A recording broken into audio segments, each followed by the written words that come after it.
Hello, and welcome to the eighth of these Final Fantasy Randomizer Duckling Showcase Adventures. I'm your host, Dark Moon EX, joined in the booth by Ale Market. We're going to have Greggly Puff chatting along and playing the seed. This is our eighth because we're going to be leaning into Duck Derby after this. Is that correct? That is correct. So basically, we've made it through the whole thing. This is the last, week of the, quote unquote boot camp or whatever that we do, where we just kind of, run different styles of flags. You start off with like some more beginner style flags, and then we kind of introduce other different styles of playing. The shard hunt we did, the entrance floor shuffle was this past week, and so forth and so on. So with week 8 coming around, this is basically the end of it all. So what better way to end everything than more of a traditional tournament style flag set? So no gimmicks here, just straight up standard. That word standard getting thrown around, standard style of tournament flag sets. And we'll go over that here in just a moment. People that have joined up for the Duck Derby will recognize this particular flag set because, coincidentally enough, this is also a Mutant City. So this is track number 4 flag set as well. So I'm so proud of that name, A Mutant City. City. It's beautiful. So those of you that are joining us now, if you have not signed up for the Duckling Derby, obviously sign up for it. We are doing our races on July 3rd, July 5th, July 10th, and July 11th. Each day will have a different track, as I just said. I don't remember the actual names of all the different tracks. I know Gaia Mountain's one of them. I think Sahag Cruise is the second one. And I don't remember anything else. Gergu something, I believe. And I remember Amute City's the last one. Yeah. So, which I'm pretty sure is another name for Elfland. So I think someone's suggesting Canaria Downtown. I believe that was actually last time around. We've No, Canaria Downtown is right. Okay. Yeah, Canaria Downtown. First track. So we change the track names every year because we do different things with them. So don't want to do the same track twice. Yep. And then, of course, Mario Kart style point values. All the points are updated, all the rules. Everything's updated on our Discord. If you want to check out the Duckling Derby stuff, everything's there. It's good stuff. I'm super excited about it.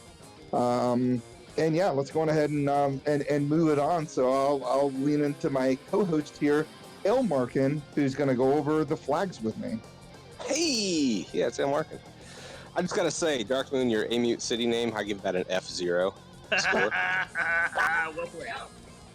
All right. So, anyways, at this point, I think people should be kind of familiar with what our flags are. So, just going over them pretty quickly at this point. Shops are shuffled, magic levels shuffled, RNG shuffled. I think they speak for themselves at this point. 8 weeks in. Same really for the right half of the shuffle part of the randomizer. Enemy scripts are shuffled, skills and spells are shuffled, status attacks are shuffled. So any enemy might have anything, we just don't know what it will be yet. Unrunnable formation swapped around, surprise bonus swapped around. We've got our forced, randomized, fun formation spike tiles tonight. So anything and everything under the sun is a possibility. Encounter rarities shuffled across every zone, and then we've got our vanilla Warmech. So I'm hoping we can get some Bless RNGs in chat and maybe see a Warmech or 3 on the bridge tonight. Now, you mean shuffled across zones? You mean within the zone, not like all of them scattered across every zone? Yes, correct. Sorry. Yeah, so the rarity within each zone is shuffled around. So, like, maybe the more rare encounters are now more common and vice versa. And then we're going to head down here, and this is going to be something that you're going to see. This is really unusual, at least coming out of spring tournament and moving past spring tournament. But this was pretty standard leading up to spring tournament 2019.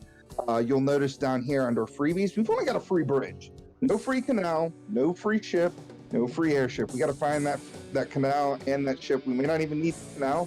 It depends on where the key item location ends up going. Treasures, of course, we've talked about that before. Anything that's normally in a box, taken out of the box, put in different boxes. Main NPCs are the ones you talk to without fetch quest things, and fetch quest rewards, of course, the ones that you have to have an item to talk to. And then, of course, your locations. I know I'm going to keep saying the word standard, but pretty standard stuff here. Ice Cave Ordeals. We got Titan's Trove on. Not doing Marsh Cave because I don't want to torture you guys, but who knows, a loose item could be down there. We're doing Earth Cave and Volcano, and then of course Panaria Lock, so our 20 locations there. And then our items, we have pretty much everything as you see there. Plus we've added the defense sword, a power bonk, and a ribbon into the incentive pool. So you will be guaranteed a ribbon unless of course that ribbon is loose. But the thing about incentive ribbon is always remember, don't assume you found the loose ribbon until you found all 3 ribbons. Freedom Fighter 2020 wondering, what game is this? This is Final Fantasy 1 Randomizer. The flags or the strings on the Randomania bot. I'll take care of that in a second. The Randroid needs to be Randroided. Also, I want to note that you say that you're not going to torture anyone, and then you lead to the possibility of a double dip of Earth Cave. Earth Cave, yeah, you know. Real nice. And then Schrodinger's ribbon makes a presence. You know, that's if that's not the epitome of torture, I don't know what is. Everybody freaks out about Schrodinger's ribbon. I don't get it. Like, hey, the more ribbons you find, the better. You know you're gonna have one that's we see bot commands, Mr. Darkmoon. I'm trying to fix the bot. What do you expect me to do? Trying to Randroid it for Freedom Fighter 2020 so that we know exactly what game is happening and who's doing what and what's happening. There you go. I've fixed it now, so it's in a different browser. Excellent. All right, go on ahead, Ale. All right, so nothing special for Amute City down here in goals. It's pretty much straightforward vanilla. You know, kill the fiends, light the orbs, kill them again, kill chaos, win the game. So map shuffle is really an important part here. So we've got our pillar shuffled. We've got Titan's Trove. We've got 4 little Titans scooched a cell or so to the left. So you can't go in there and just quickly go and raid his cash and get out. Leftening has opted to reopen their pub and their inn, so you can stay there if you need to. And then Confused Old Men, you know, those wonderful sages, they're doing yoga in the park. They got tired of standing still after all this time. They got to stretch their legs out and, yeah, have fun talking to all 12 of them and then realizing you missed one somewhere. Aside from that, open progression's on, so you know we've added some ports, we've added some waterways, we've gotten rid of some mountains, we've done some demolition, and you know things are a little bit more open now. Past that, Early Sard is on, so we don't need to kill the vampire to talk to him. Early Sages is on, so we don't need to kill Lich to get their item. And then Early Ordeals is on, so we don't need the crown to get in there. Yep, pretty much. And looks like Freedom Fighter saying title is Legend of Zelda, but we should have fixed the Randroid, so we are in fact. I'm working on it. I'm just letting everybody know that's joining us now that we are in fact playing Final Fantasy 1 Randomizer, and this is a new player showcase kind of deal. This is why we're kind of going over the flags now, because there are a lot of flags on even the live site. And gosh, if you pull up Alpha, there's so many flags, it just doesn't even make sense. You're like, oh, there's so much stuff going on over there. The best part of Alpha is every time you load it up, there's like 18 new flags, at least spelled that way over this past week. So. Yeah, you're like, hey, you want to race an Alpha flag, and then by the time your race actually rolls around, your string doesn't even matter. So, but let's go ahead and look at the scaling real quick. We got 29% to 350%, which is spring tournament scaling for prices. Enemy stats lowered it down just a tiny bit to 56 to 180, and our boss stats are Lich low limit table scaling, so 50% to 200%. EXP and gold boost is the exact same as our previous spring tournament at 2.0 times plus 150 plus 5% per key item. So everything that makes the jingle, you'll get an additional 5% experience. Our overworld encounter rate, of course, can be 0.8, and our dungeon encounter rate is going to be vanilla. Again, that's standard tournament style flags. Hopefully one day we won't run vanilla dungeon encounters, but who knows. Going down to party comp real quick. We are going to simulate draft here. So I know that's right. So you'll notice here you've got 2 forced, and what we've done is we've forced a melee class in slot number 1. So you're going to either randomly get a fighter, thief, or black belt. It just depends on what the seed decides to give you. And then in slot number 2, or member number 2, you're going to get either a red mage, a white mage, or a black mage. So this is just kind of our way to simulate a draft. To do the 2 forced here. So you'll get your 2 forced class, and then you'll only be able to pick 2 other classes outside of that. And That's it. There's really nothing else. All the other stuff is pretty standard. Yeah, I know I keep using that word, that S word, but it's pretty standard tournament style flags. Nothing too crazy, too loose items. 20 incentive locations, 22 incentive items, and Dark Moon's going to show you guys how to roll a seed for yourself if you've never done it before. Just hit that new tab as many times as you want to. Yeah, 16. give me a number. What? Oh, I'm just. Let's use 8. Let's use 8 from F80. Shiros actually is first to answer. He gave us 7. Okay, that's fine. 2, 3, I was too quick on my mic button. My 16 cut off. Oh, is that what you said? I heard. I heard that too. I heard. I was just really excited about the number 16 and having that 16C get rolled. So. Sorry. 7's good. 7's what right, we're so going with. Okay, so if you're doing this for real, you come over here. You have your ROM selected, which you can see I already do. You go to randomize, and Yep. And voila, success. Okay, let me pass it off to you. the good thing is, shoot that over to me. The good thing is, hopefully this will get pushed to live. It's on beta and alpha right now. Instead of it saying randomize, it says generate ROM. Yeah. And I'm hoping that should get pushed over here pretty soon, so that there's not confusion on what randomize actually means. Like, are you randomizing the game, or are we making a new ROM? What are we doing here? Yeah, generate rename is like our biggest favorite thing from Jat, and it's like the best thing ever. Krellin107 in chat says that they missed the flag setup. We'll go over them again as we're doing this right now, but we're going to start the race off. So, Greg, if you have that ROM, if you want to get yourself set up, but we'll make sure we cover all the flags again. I'm doing all the stuff that I don't typically do. Like, I'm disabling damage tile flicker, because I know some people don't like that. Yeah, we need to make that standard soon. Yeah. And if you want to peek at the flags too while we're getting situated, it is the Amute City flag. So it's going to be the 4th race of the Duckling Derby coming up, is essentially what's being run tonight. So you can kind of load those up and take a peek at them and see what's going on. You can also go to the Final Fantasy Randomizer website and start a new game, and then I have just posted the flags again in the chat. The exclamation mark flags you can use anytime if you want while you're in chat. Check that out. Just copy that entire flag string over onto the site in the spot where it says flags. Here, I will actually show that right now. This flag string right here, you can just paste what you got there over here, and you can just load it. It'll start load everything for you right there on the website. Yep. And I'm about to pull up the ROM right now. Perfect. Let's see here. 28 Easter eggs. Someone's been playing co-op. Yeah, speaking of co-op, we may as well go on ahead and mention that now. I think it actually...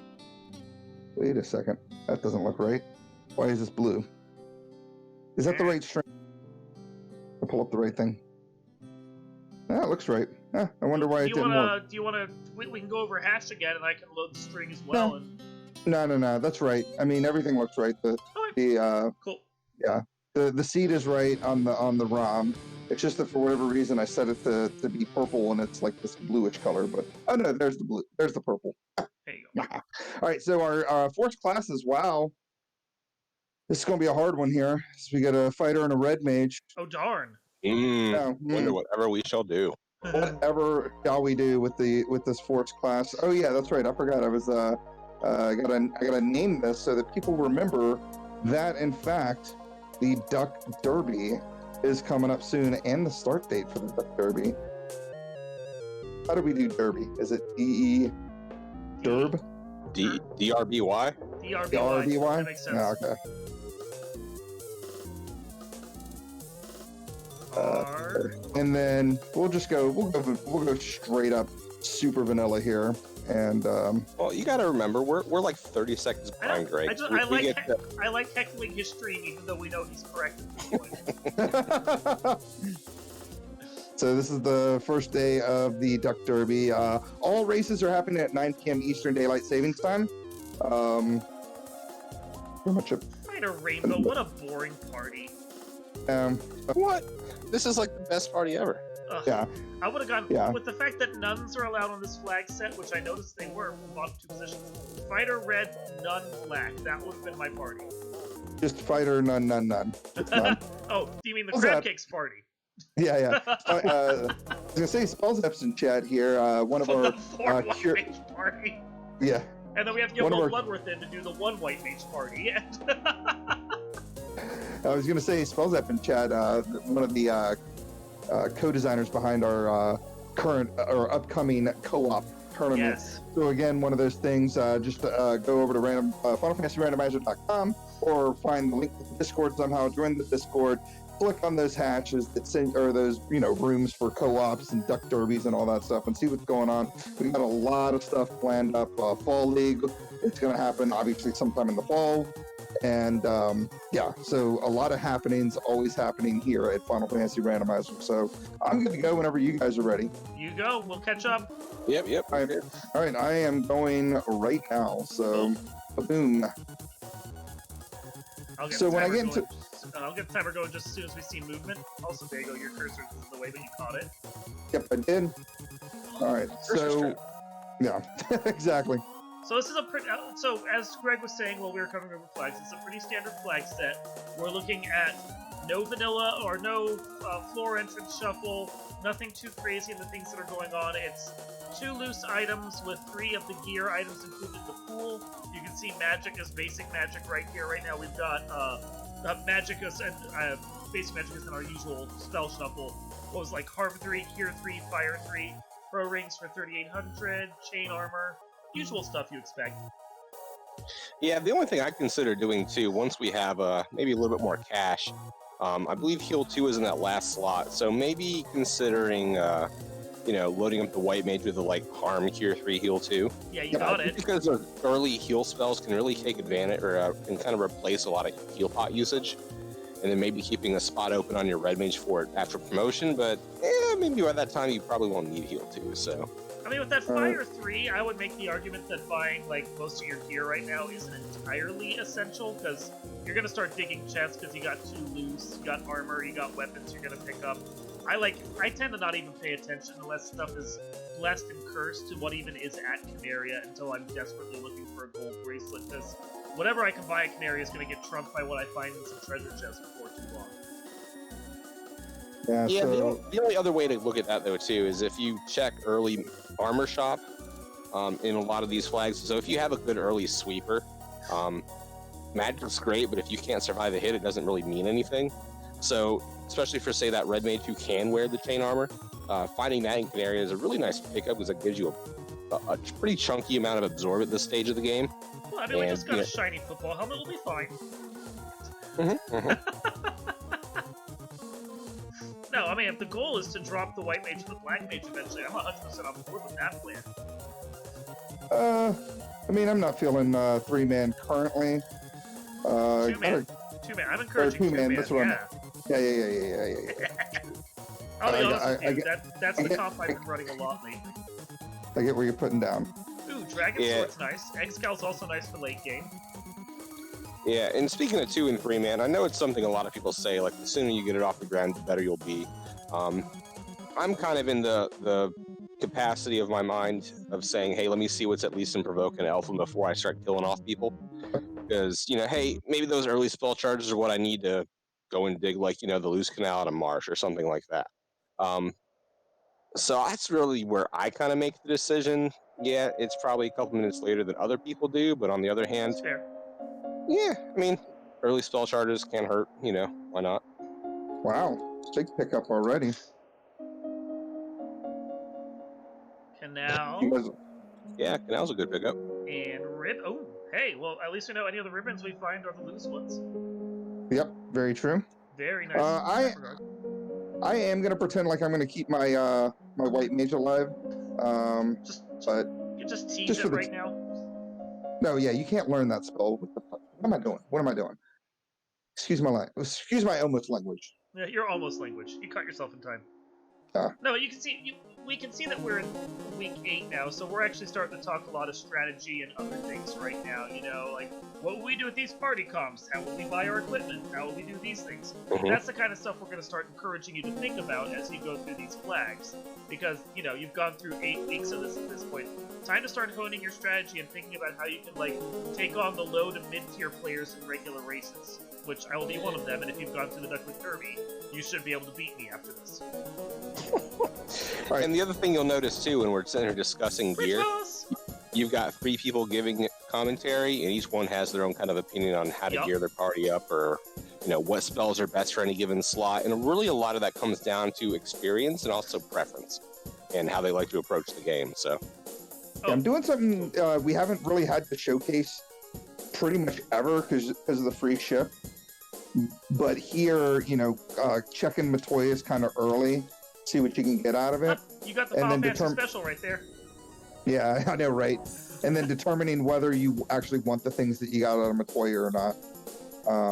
Yeah, I mean, the cabin, not the greatest, but the 2,000 gold and Opal Shield, depending what we find in Provoke and Elfland. So obviously Gregory set out. If it was me, I'd probably consider walking that back down because it's not really a huge, I don't think it'd be a huge time loss necessarily. Not with Fire 3, no. Yeah. Well, and the other thought I had was, I don't think I'd care much about the Opal Toboggan right there, but, you know, it's vendor trash. I don't think I'd use it because I'm going to find something else, but right now when you're low on money, $2 grand plus something you can probably sell for at least another $2 grand, I wouldn't really pass that up. The only reason why I chose not to is because of the overworld encounter rate. I'm not burning off my cabins, so I'm taking battles with my Fire 3s and my Dragon Art, you know, sword and all that stuff. Plus, yeah, I mean that's a good point. And that's pirates are safe too, right? So. We're gonna find out if pirates are safe right now. Spells app saying useless under fact. Under pirates. Spells app saying useless fact. The iguanas count as a dragon type for dragon sword weakness. I don't think that's a useless fact because that also means it applies to the Agamas and the Saurias, doesn't it? Saurias, yeah. So. This is going to be no surprise to anybody what Vicky's about to give me. Because he really only had... The ruby? No. Oh, the ship! He really only had like a couple things he could potentially give me. So we know where gold bracelets, and we know where pro rings are located. So that's something I really never have to check another armor shop at this point. Yeah, because we pretty much have everything we need at this point. I am going to go on ahead and obviously check some magic. I mean, open progression is on. What I'm going to do with my... He could have given you the ruby or the canoe, and you could have had to wander over to a dwarf for a loose ship. Oh, life, that was nice. Lightning 3, lock, ice 2. Not bad. Not bad. Yeah, I mean, the 3 and lock at least are good pickups there. Yeah. I don't know if I'd worry about ice 2 necessarily because. I feel like anything you're going to shoot Ice 2 at, Lit 3 would do just as well, if not better, so... In most instances, yeah. But yeah, Life 2, that's the keeper right there, for sure. That and Heal 3. Alright, you guys are going to think I'm absolutely out of my mind. Okay. Did you keep the White Mage alive? Because yes, you're absolutely out of your mind. No, I don't think you're out of your mind at all. I like it. Yeah, I don't really need that. Plus, I need stuff, and I'm spending entirely too much time in the city. Yeah. And I'm not happy about it right now. But I need things before I move on to other places. Now I have options. Obviously, March Cave isn't required. We've got Earth Cave that we can go to, but we also need to see what's at level 3 and 4 magic. And it's kind of one of the reasons why I sold that X-Cal, because I want the money so I can go into Elf Cave and not have to, not have to go back into Elf Cave for any other reason. Yeah. Well, and there's just a simple fact of the X-Cal is fine and dandy and all that, but more than likely you're gonna find the Vorpal or the Mazamoon somewhere in there because you gotta continue checking chests for the 2 loose that are out there. Yeah. I think selling the X-Cal, especially if you can get like near max gold sell for it, that's totally fair. Yeah. So I am gonna. Oh, go on ahead. No, I was just going to say, it's one of those things where you have to kind of start weighing the advantage to the gear. It's like, okay, we don't know when we'll be in the air. We don't know when we'll be promoting. So really that X-Cal does nothing for us, but sits in there and takes up this, one of our 16 weapon slots, and we can't use it on but one character, and even then we have to be promoted first. And again, we don't know when that will be. Exactly. So the immediate value comes from selling it, because you can buy things like gold bracelets, pro rings, level 2, 3, 4 magic, camping gear, any number of things. So it can become immediately, useful to us. Yeah. Kreelan in chat actually got the answer from Sir Linkalot. Yep. The reason why I didn't sell or buy gold bracelets when I was in Provoca is because they're 10 grand each. I got 30 grand, and like I said before, I want to make sure that I make one trip into the city. I don't want to have to do much more in the city. And I'd rather, at least I know where the gold bracelets are for when I have money and I could just pick them up, or I may not even need to do it. So we got Fade actually locked out. I'm sorry. You're way ahead of us right now, dude. Yeah, I know, I'm way ahead of you guys. So, let us talk about in Bane and Black. Yeah. Well, you guys are going to see soon anyway. I mean, you got two good sweepers on the red mage, and Life too. I'm not too concerned about that. Pick up Fade for the white mage, sure. But I think what's more valuable is the fact that the red mage doesn't have to worry about sharing slots between Fade and Temper. When it comes to the end game, you're just going to be able to use that Temper and not worry about it. I'm going to pick up this regular Invis. I just had to think about what I was grabbing from the other town and see if there was anything, well, not that I could pick up on the red mage, but... Well, a thought towards the whole money issue as well. I mean, you haven't really dipped too far into what you have right now, but level 4 spells can get expensive. If, for instance, you need Exit or a Warp at level 5 and it's in a slot, you can learn that right now. See, Exit right there. You're going to want to save that money as well, and if you find the shop item, those can get pretty expensive at this point in the game, too. So, yeah, it's probably best that you sit on this cash until you know what's going on. Zap is going to do Zap is situational for sure. Right now, Zap's the only time elemental magic I have. It's also the only spell that will land on anything that basically resists things like lightning and fire. So in case I end up, I don't know, there's a reason behind my madness for picking up that particular spell. I honestly never buy slow. Yeah, I mean, I'm not getting for Zap, and I picked up Zap for its for its time elemental instant death kind of deal. Yeah, exactly. Like Spell Zap was saying, Zap works against golems, man-cats, nightmares, undeads, just things that maybe that I can't really do any damage to right now. Besides, the fades or whatever. I hate the fact that I got ambushed by this. So mad. And not only that, too, Zap also works for things like Lich. So if you're happening to, maybe dive into Earth Cave and, say we end up getting Rod from Crescent Lake, and that's the only real other option for us aside from Marsh, you can safely burn your other spells of the other levels without having to worry about maybe doing some direct damage spells. And then you can keep those, your Zap kind of in the tank for when Lich comes up, because, Bane's not going to do anything against him. Temper, sure, if you want to throw Tempers on your fighter, but aside from that, that's really all you're looking at, so... And I see that July there was doing some rhythmic gymnastics, waving her ribbon in the air. Yeah, sometimes you gotta let people know what you got, what you're packing. Look at my pretty ribbon, wee! I had to think about what I have as far as key items are concerned.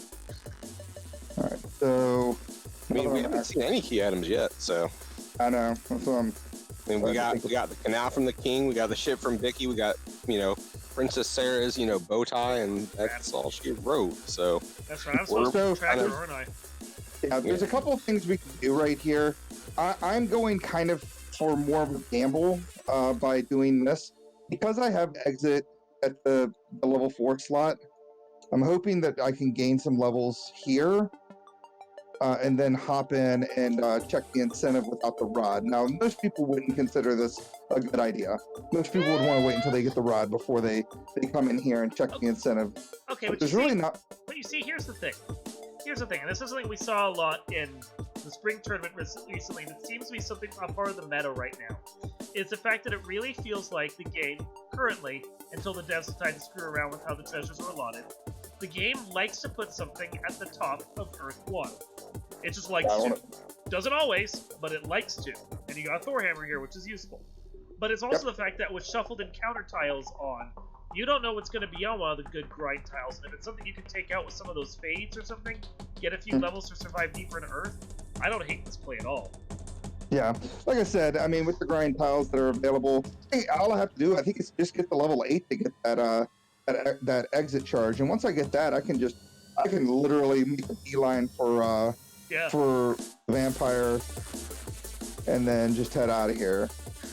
And not only that, but too, it kind of opens up a lot of other options for us too. Like, so say we get up to level 8, we get our exit charge. Like Greg said, you can dive in Earth, you can exit out if we find something, you can reset out if we don't. It's also good for things like Ice Cave, saves you that second trip. Maybe we happen to find a canoe in Crescent Lake, and that's where we decide to go. Alternatively, maybe we decide we're going to go and dive into Waterfall. Hey, we haven't seen Warp yet, there's your exit. So the sooner you get those things, the more comfortable some of those maybe potentially mid to high level dungeons can become, because not only do you get an instant out provided you keep your white mage alive, but it's easier to keep things like treasures and experience and gold. So it's got value all the way around. So none of these spike tiles are fantastic. Obviously, gargoyles, no one's excited to see that. The rates, Only the saw. oh yeah, the rates aren't very good, and of course the sahags are no bueno. But I'm taking the battles anyway. Like I said, I'm trying to get to that level 8 so that I can level 8 so that I can use that exit cast here. Now the real question I'm going to ask myself is, if I'm going to do this quick Earth, incentive check, am I checking boxes on the way down, or am I going to check boxes on the way down when I have to come back through here? And that's a question I'm going to ask myself right now. Because full clearing Earth can be kind of slow, especially full clearing Earth 4. In Earth 3, I mean, can take quite a while. All right, so there's our exit charge there. So we're going to go on ahead and break out a house. So I'm going to jump in with Ale thoughts. So my thoughts are, we know what's on the spike tiles going on the way down. We know they're not really dangerous because it's sahags. So for me looking at it, I'm going to check the 2 rooms on Earth 2, then I'm going to check everything over on Earth 3.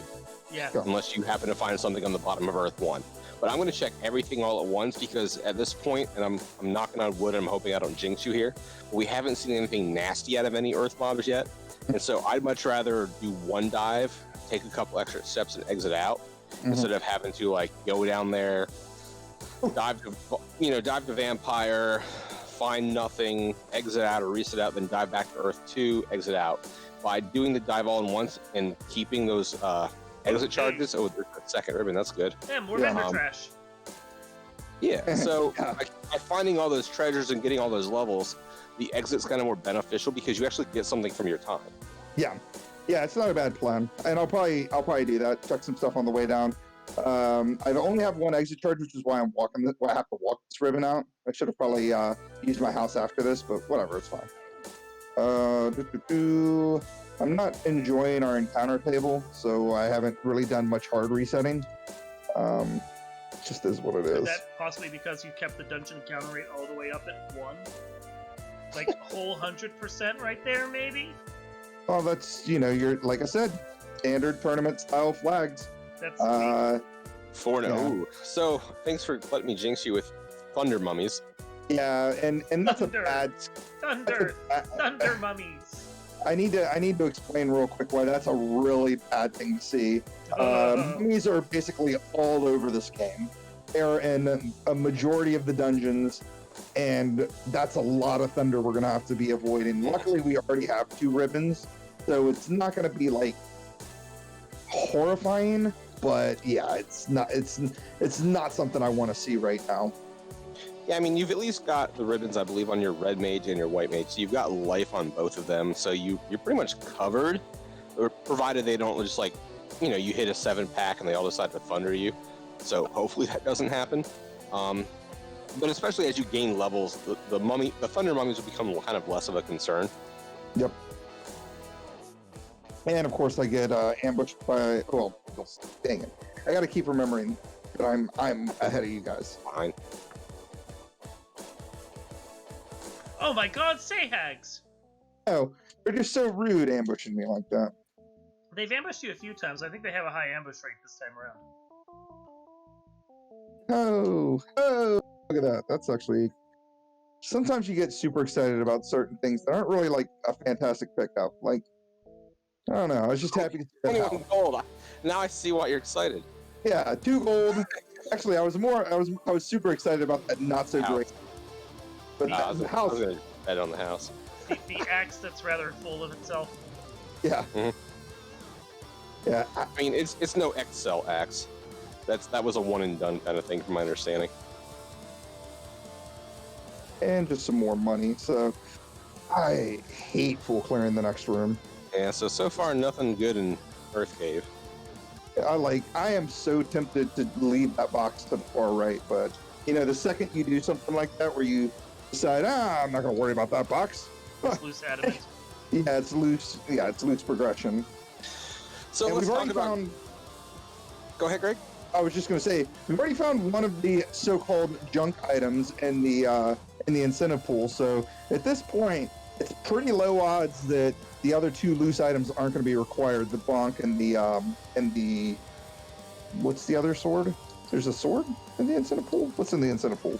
It's bonk and You got defense sword. Defense. okay. Couldn't remember, but yeah. But anyways, what were you saying before I rudely cut you off?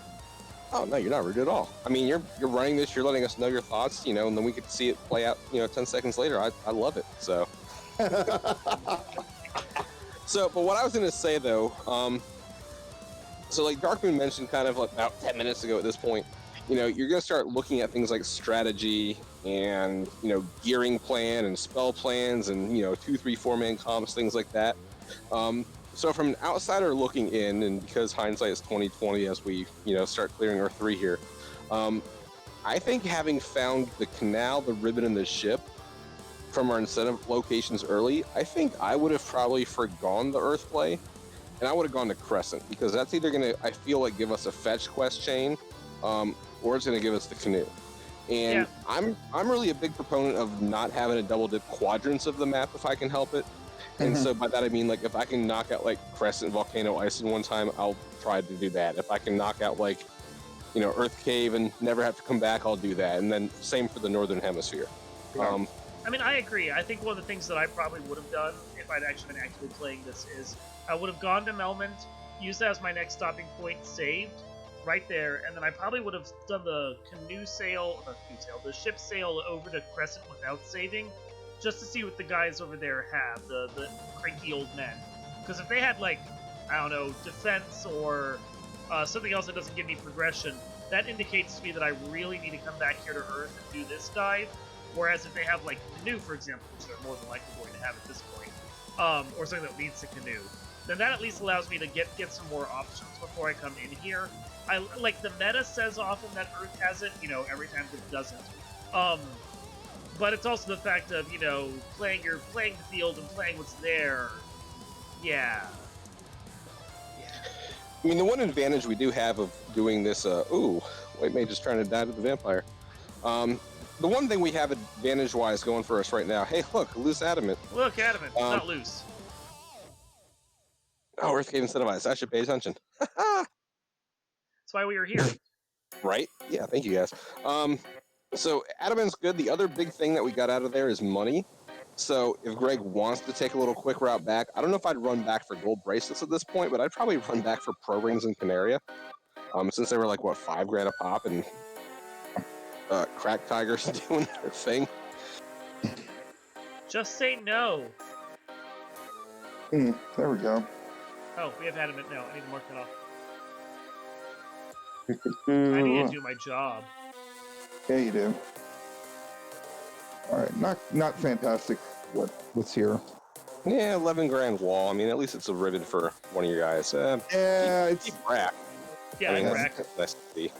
So I'm thinking here, kind of the situation that you were talking about. I could go turn in the adamant now, or I should just talk to the old men in Crescent. The reason why I'm thinking the old men at Crescent is because what if they give me the TNT? Then I don't have to, quadruple dive Dwarf Cave. The only problem with this plan is that if it doesn't lead to progression, then I'm going to have to sail all the way over to do the adamant anyway. So, we'll see what happens here. Yeah, and see, I wouldn't have saved on the world. I would have taken the encounters just as they come, and then if there was nothing here, I would have bailed right back out and reset back to Melbourne and gone the other direction. Yeah. Then adamant is condemned. Oh, all right. Telling you some bedtime stories. These XPs are annoying. Gross. Yeah. Good thing we have ribbons. Yeah. Good thing I was using my level 1 Fire 3.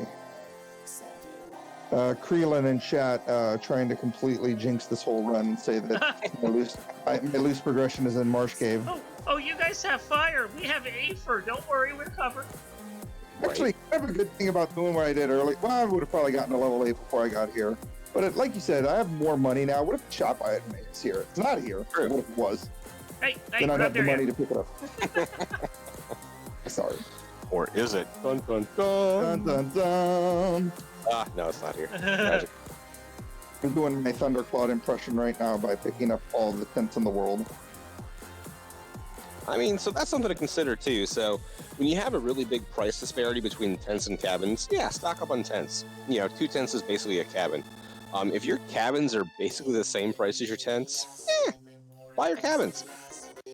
Cabins are basically 2 heal pots per person on the overworld. So hey, if you need a quick healing, just burn like 8 cabins. You're really fine. Oh, we've got Hey, look, Instance 2 and looks like me. Fast at level 6. Yeah, so that's definitely Black Mage only, and I just barely don't have enough money to pick up that fast.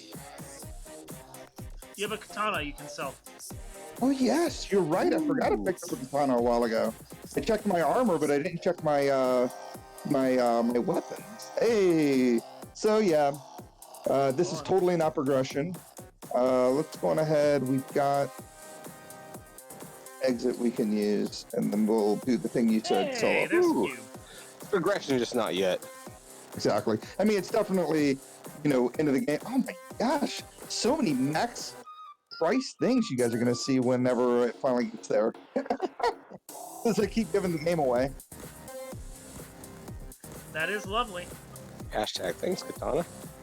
So one of the things I'm gonna say right now is that you'll notice I don't have to come back to the city. I'm never gonna have to come back to the city because I had enough money to pick up all the level 6 spells. Level 5 spells are done, so there's no double dipping of cities that I'm currently doing. And I feel like if I come here first, I was gonna probably have to double dip the city because I definitely wasn't gonna have enough money to pick up fast. So the katana really helped out. That was kind of a big pickup from Earth, and then of course having the adamant stuff. So Yeah, that's a good point. yeah, I mean, for me, I'm at least trying to justify decision making. So, I mean, that's where you see a lot of runners, though, is where you lose time. Is when you have to, say you have 0 cash, you walk into Elfwin just to see what they have, and then they have, say, all the spells in the world. And you're just like, well, let me just earmark this. I'll come back to this later, maybe, if I have money for it. Yeah. And then, you're 20 minutes in, you're coming out of Marsh, you've got 8K to your name. You're like, oh, I got money for spells. It's great. And then you get to Marsh, or you get back to Elfwin, you're like, oh, I need 3 times this for all my spells. Yeah. So yeah, you might buy, Quake, but it's really unless your other spells are absolutely horrendous, you're probably not going to be using Quake regularly. So then you've got to then route back to Elfland again later on to buy the rest of your spells. So all those dips back in and out of towns can end up costing you, it might just be on the scale of a couple minutes over the course of a run. But if you're in a run against an opponent and it's literally coming neck and neck, and you say you lose out by 30 seconds, hey, maybe you're 2 Elfland dips, and oh no, power from the dwarves. So hey, you know what? This already lets us know right now where progression lies. There's only one place it can be because we already picked McCoy's cave earlier. Yeah, it could be for sale on OnRack. Ah, you're right. I didn't even think about that. Well, let's go on ahead and do that then, because I'd rather check a vendor item than dive marsh cave. Oh yeah, hashtag never march except always march. Exactly. 6 minutes on a stream where it's showing you how to route something. Exactly. All right, so what I'm going to do is I'm actually going to save here. I'm going to do what Dark Moon mentioned earlier that I should have done in the Crescent. I'm going to save right there, kind of next to Marsh Cave. And then I'm going to head down here, and I'm not going to save it again until I determine whether the vendor item is here or not. Yeah, so if there's a vendor item here, it's most likely going to be either something progression-based, like maybe the rod where Luce is in the second half of Earth, or maybe the chimed where progression's going to be in Mirage/Sky, or it could be the canoe. because at this point we're not going to be able to get to a lot of other things. So it's not going to be something like loot, because well, I mean, it could be loot because we saw Marshall. Yeah, so yeah, it could be any sort of fetch quest too. It could have been the herb, could have been the crystal, could be the the TNT or something like that, which would have led to some sort of progression. But we know that it's not that at this point. I'm assuming. Yep. So nothing there, but like what 10 heals in house, I think it was. Yeah. So tells us a few things. As Winkelop points out in chat, one of the things we know is that at least one of our key items that's actual progression somehow or another is out in the wild at this point, loose, probably here at Marsh. The other thing that it tells us as well is that the shop item at this point we know is going to be at Gaia or Lufay. No, just Gaia, because Lufay doesn't have a shop. Or the caravan. You missed the caravan. Yes, thank you. Sure. Yeah, so right now we know 100% for certain that one of our loose items is not only required, but it also leads to the progression that we need, and we know exactly where it is, which is Marsh Cave. So if you had just randomly decided, I'm going to do Marsh Cave like mega early, even though there's a ton of, options on the table, then you'd be doing pretty good. Yeah, but I mean, this is where you kind of weigh your decision. So the decision you made was go to Earth. Upsides of Earth is, there's technically 3 floors, but it's kind of straightforward. But you also have 3 spike tiles to check.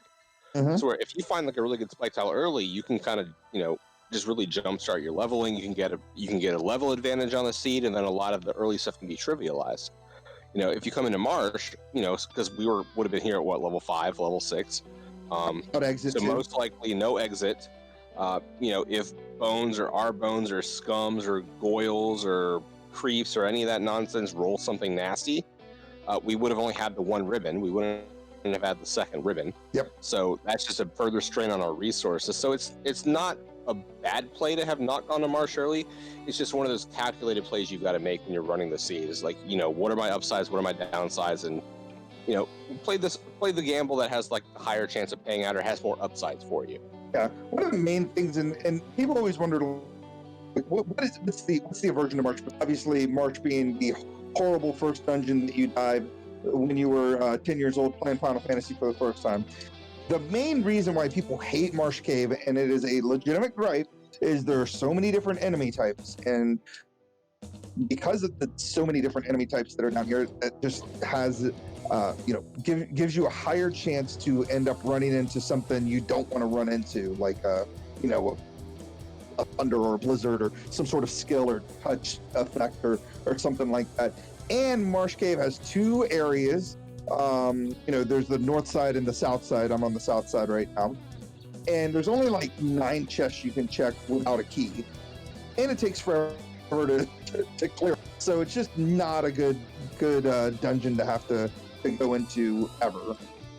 Yeah, it's almost like an early version of Ice Cave, because Ice Cave kind of suffers from a lot of the same issues. And there we go. It's got a large number of packs. It's got a large number of, required kind of circling around. If you don't have warp or exit, like you've got to make the loop twice. It forces you to take fights and just it's no fun. So hey, look, there's a route. Yep. But you're here. You're gonna check the rest of the chests you can. Absolutely, I am. You are not. There is no way in the history of ever that you're going to ever leave something on the table like that. Because the second you're like, there's no possible way that there could be another loose item in the 3 chests that are left down. There will be a loose item on the 3 chests that are down here. So we're going to see this spike tile. Super exciting. Yeah, and I think that's something to kind of drill in on, though, a little bit, too, is that, you found the ruby. There's probably, I'd say, 999 instances out of 1,000 where you don't exit out. I think maybe the one exit out is if you have kind of narrowed down the fact, like, hey, I probably won't need my 2nd loose at this point. But given the items that we found, we've pretty much said we probably will need our 2nd loose. It'll, odds are, be progression. Like, we wouldn't look at and just have it be like slab to tail or something like that. Well, and it's not like with exit, it's not like you're wasting a lot of time to have to like walk all the way out either. So, and with this party comp, you're going to want pretty much everything. Like, I'm going to want the defense sword. I'm going to want the tail. You know what I mean? Like, if I had a black belt and I found a good grind, you may not need the tail or the defense sword quite as much, but I'm going to want I'm going to kind of want both of those things, specifically the tail. So at this point, even if the loose is technically not required, it's it's the tail or the defense sword. It's still going to be a nice thing to see.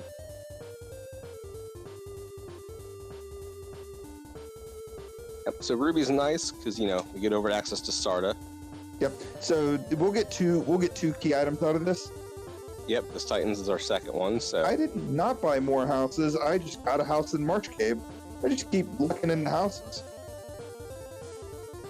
The luckiest house person in the world. All right. So though, of course, the one time the ship placement kind of bit me there. Actually, I don't think it would have mattered. It was still going to take a long time to get to wherever I need to go. So this seed's kind of taking me all over the place. Look, ambush Sayhags. Yay! My people aren't running. It's so exciting. The Say ambush. Yeah. Hey, let me go on ahead and get back to save scumming like I typically do. Over the overworld. Taking overworld encounters is not really the greatest thing in the history of time.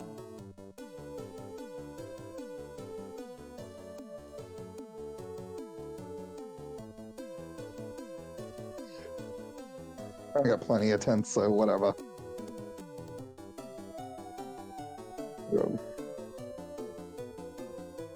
yeah, so this is something interesting to watch. So, there's kind of two ways to save scum your way through the overworld. One is by, listening to your audio cues, listening to your music, because they all kind of follow the same basic beat pattern, whether you're walking or if you're in the boat. The other way to do it, which, I know there's a number of people do who maybe run their own music during the time, but they'll just keep an eye on their timer. So they'll say, hey, I'm gonna time out my first run or two, and I've got, 8 seconds worth of traveling before I've got to save. So they'll just travel, they'll catch their timer when they do their save. They'll say, okay, it was 35 minutes and 37 seconds. So at 35:45, I'm going to save and reset the clock. So just kind of figure out which one works best for you. If you like the audio cues, great. If you're more a fan of just looking at your timer and just kind of not having to listen to music, whatever works for you, more power to you. Yeah. I don't have either luxury because I don't have my music on here and I don't have my timer pulled up because you guys are using your timer. So I'm just kind of feeling it. Yeah, right. Cool. All right. So let me know when you guys see the Sarda item. Canoe. At least we can go and easily And check now our the- TNT turn in. Yep. So now the next set of questions goes into your mind. What do you do next here? Because we like to clear places in quadrants, right? Obviously, we do the TNT turning because it's going to be an easy turn in now that we have the canoe. You can either clear ice and fire, part of that quadrant, the crescent quadrant, or you can head, to the northern continent and do ordeals and waterfall. It's kind of, you got a 50-50 chance of finding that floater or whatever progression that you need. I think for me right now, if I were to be looking... Go ahead, Greg, sorry. I was saying, either one at this point is going to lead to some sort of thing that I'm going to want. Because we've already gotten kind of the things we don't need, and here's the tail. Oh, sorry. Gosh, dang it. I'm sorry. I keep giving away everything. Yeah, so I think it's kind of a gamble. Like, the only thing that leans me away from doing Ice Cave right now is the fact we don't have warp, so we can't really easily kind of check it on just one route. We're going to have to kind of go and take that extra step in. We've got to do the drop, check an extra spike tile, and carry on. I think for me, though, I think I'd probably take that gamble. I think I'd probably do Ice Volcano knowing each one's incentivized. Yeah. And they're pretty short. They're pretty chest heavy. Yeah. And compared to things like, if you go to the Northern Hemisphere, you're gambling on ordeals, waterfall, and maybe having to loosen the caravan. Yeah, and that's the thing, is you're not just looking for the key item, the one that's loose and the one that's going to be in that treasure chest. You're also looking for gear to fully flesh out your knight when you class change it with that tail. And you have exits, so one loop through Ice Cave isn't anywhere near as bad as two loops through Ice Cave is normally. Yeah. So I'm, of course, because I'm way ahead of you guys. I decided to just do whatever I wanted to do. You totally didn't listen to us at all, yeah. Which is fine. I went with Chat on this one. Chat was saying they wanted to avoid the river system at all costs. I'm kind of on that boat as well. I don't love doing, being stuck on the river system. It takes a long time. Plus, I'm not exactly sure if I could kill Carrie. And that kind of is another thing that's leaning me sort of away from, I have aid, but I don't I have temper, so I could potentially kill Carrie. It would be a risk, and I think I'd rather gain the levels going through these places before I head into Volcano. Now, it's probably going to bite me in the butt because any decision that I make, if it's a 50-50 or not, it ends up not working for me. So we're going to go ahead, and you're going to see a spell that somebody asked me why I picked up a while ago get some use. Ambush! Oh. Yeah, so kind of like what Spellzap pointed out earlier in the chat, Zap does work against the golems, and Mudgall's one of those enemies. So here we see it. 2 out of 3 is not bad. Yeah, pretty good, especially since I didn't have, Nuke is such a high level right now, and it's really the only other spell that would do any sort of damage against them besides the Fade. Zap would have done really well in that battle too if I didn't have the Ice 3, because the Pale Horses are weak to ice. And they rolled pretty chunky too. I think it was like a 300 Fade hit, and they were still standing, which isn't something you see very regularly. No, yeah, and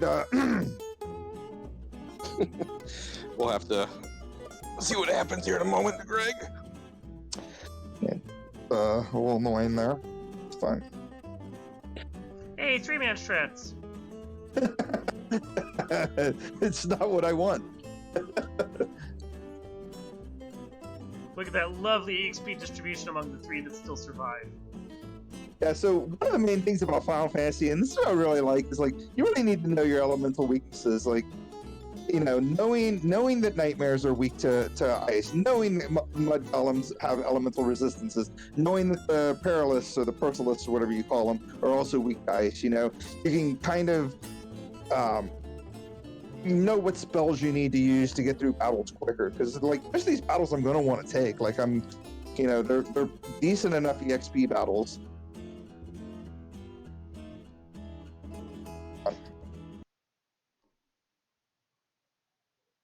Free XP while you're doing a dive, that just helps you out in the long run, so.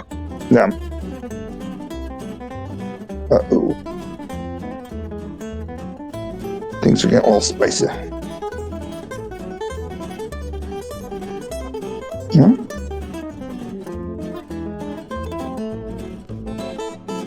Oh. Let me do something real quick while I'm thinking about it. There we go. Yeah, we're just watching this Mudgall get zapped off to the 4th dimension. Yeah, about time. He's really making work for it. He really was. Okay. Down that. So one of the few times, and you'll see here in a sec when I pick up the robot, but Money, cabin, key. Hey, that's not bad. So key obviously required to finish the game. One of the main things I like about getting the key, we do have Lock Canaria as one of the incentive locations, and it's just nice to have the key.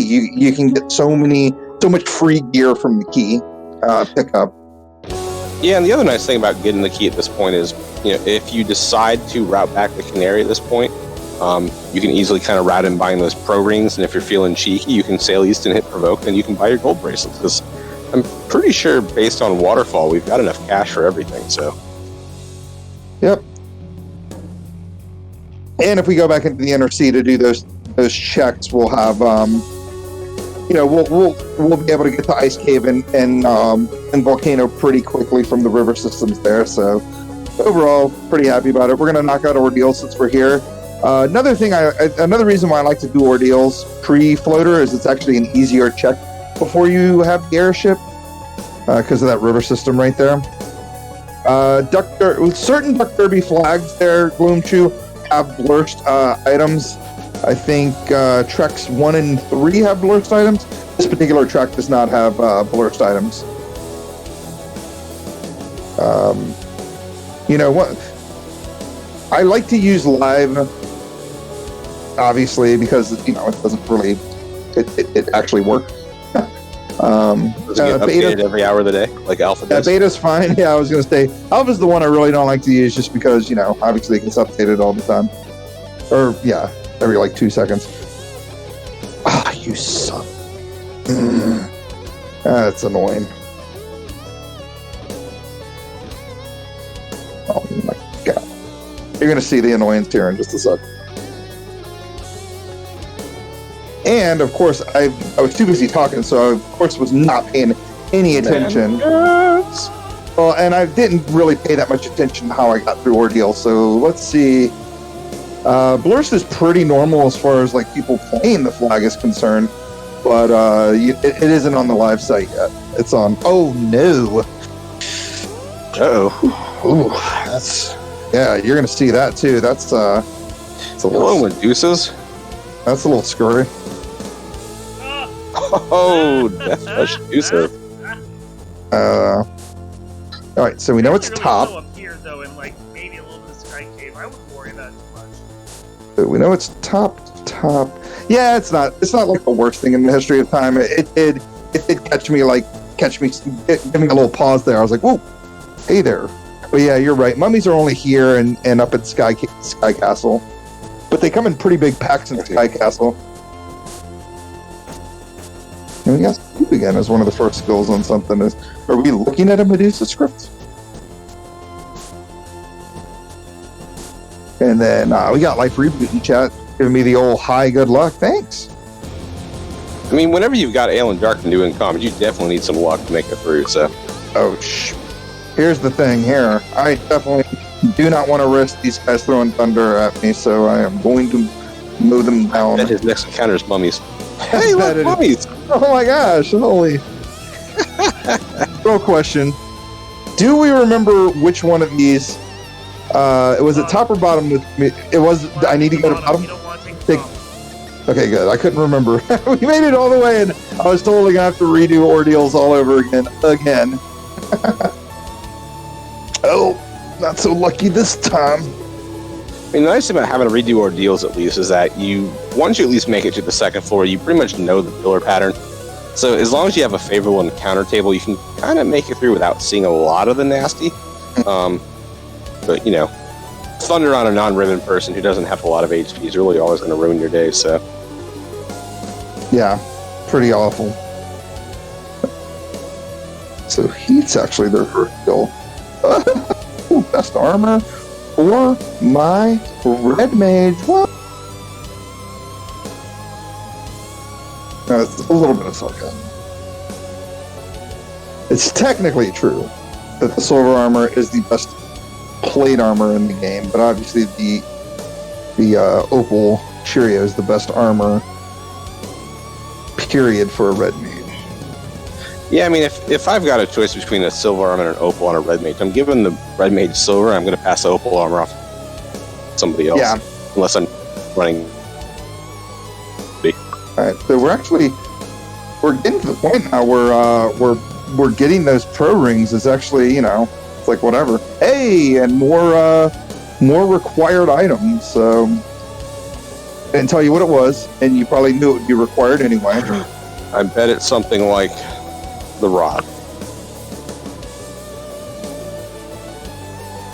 Frickin' Nostradamus over here.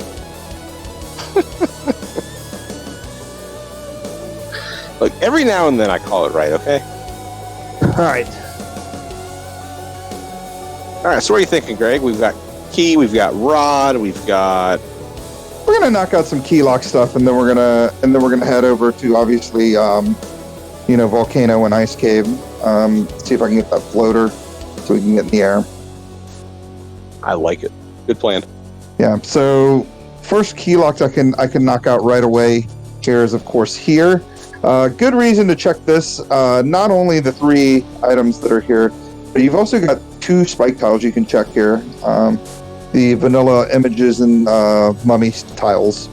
Yeah, so with these spike tiles, What did I call this? Nothing. You just Nowhere. What you're saying here.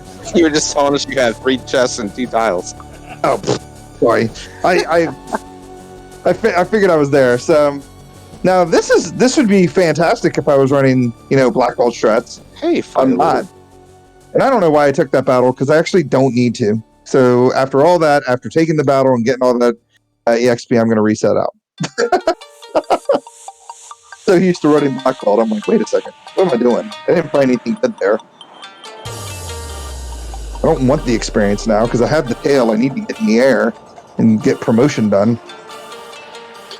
Yeah, so for anyone looking who's maybe not familiar with Northwest Castle, the spike tiles guarding the front of the left and right chests are the same, and then the center one is the second spike. See, that's where you get your 2 different encounters from in that particular area. By the way, frickin' Galaxy Brain. Oh, there's the floater. Yeah, so now we're in what people like to call no mode. We got both of our loose items. I'm not too excited about the gear, so I'll probably be picking up chests here and there. I want to pick up some, free pickups or whatever, but for the time being, we definitely don't necessarily need to check chests anymore. I'd like better night gear specifically, like if I got like a opal armor or dragon. Yeah, other armor would be nice, but this is where you kind of start having to kind of make a little bit of an educated gamble towards what you're comfortable with and what you're not. So we've already seen gold bracelets, we've already seen pro rings. I mean, there's the loot. Yeah. So even at least between those two, you've got acceptable, I think, night gear. We found an ice shield, so that gives us some resistance. We do have 2 ribbons currently. And then I just jokingly said, I'd like something, promotion gear like the opal armor, and literally the next chest I opened up was the opal armor. Mm-hmm. So a question in chat, I'm going to try and answer it for Greg and see if I can read his mind. So the question is, why take the ship here when we could have flown over by going and getting the airship first? I think it's probably shorter to route it this way. Because we're already essentially the entrance to the inner sea, we can hit up this particular key lock location. After we do so, we'll never have to come back to Canaria again. From here, we can sail southeast, hit the river system, and then go down and hit the floater and to get the airship. Had we gone and got the floater first, and got the airship first, rather, we have to sail south and a ways bit west to go to the desert, and then we've got to sail basically back to where we started just to get back to Canaria. So even though the airship the speed makes up for it a little bit, I think you're sailing a lot more with the ship to go get the floater first by going that way. So it's just one of those kind of routing decisions. Like, it may save you like 20 seconds overall, but if you're in a tight race, maybe those 20 seconds can make or break your run. Yeah, but basically, Ale answered it correctly. That's exactly the reason why I went that way. I was going to go into the inner sea anyway to get the airship, to use that river system to get there, because it's obviously the quickest way to get there. And since I'm sailing literally right next to Canaria, there's no reason not to go on ahead and do that. I mean, if we do have to go back to Canaria for spells for the night, I don't think we will be, though. Like, I think the highlight there was Cure 3 was in the second slot, so it's not night learnable.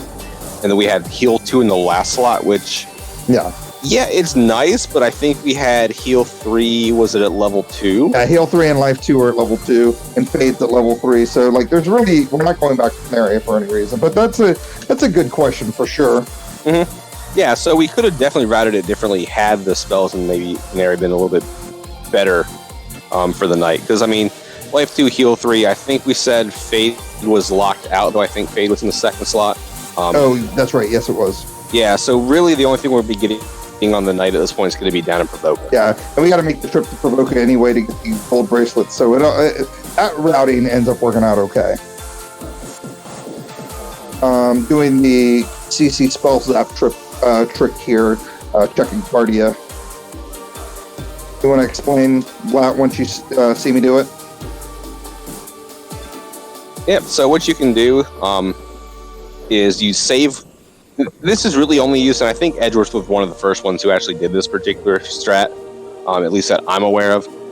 If you don't have encounters right off the bat, what you can do is you can save in the air while you're in the airship, do your power cycle, and then you can land and run to the next spot or the next, either Cardia Swamp, Cardia Forest, or Cardia Grassy, and check the boxes there. By doing so, what you can do is you can kind of really easily check these things. So if, say, Greg didn't find anything in this Canary location that he really wanted, he can just reset. He'd already be in the air, and he can just quickly go and check another dungeon, essentially, or another one of the Cardias for some gear. So it's just kind of like a little quick routing thing that you can do. It's a little optimization to make things a little bit quicker. Yeah, that way you don't have to go up and down on the airship twice. Just kind of. So actually, man, this. I don't know why I didn't use exit just then. That was kind of silly. All right. So where do we go next? There's only two places we can go at this point because we don't have the chime or the oxyale. So we've got to go back here. Wait a minute. What did we decide? We didn't need anything here, right? Just regular invis. Oh, but we can. Actually, we'll do the cardia check here too. We're right next to it.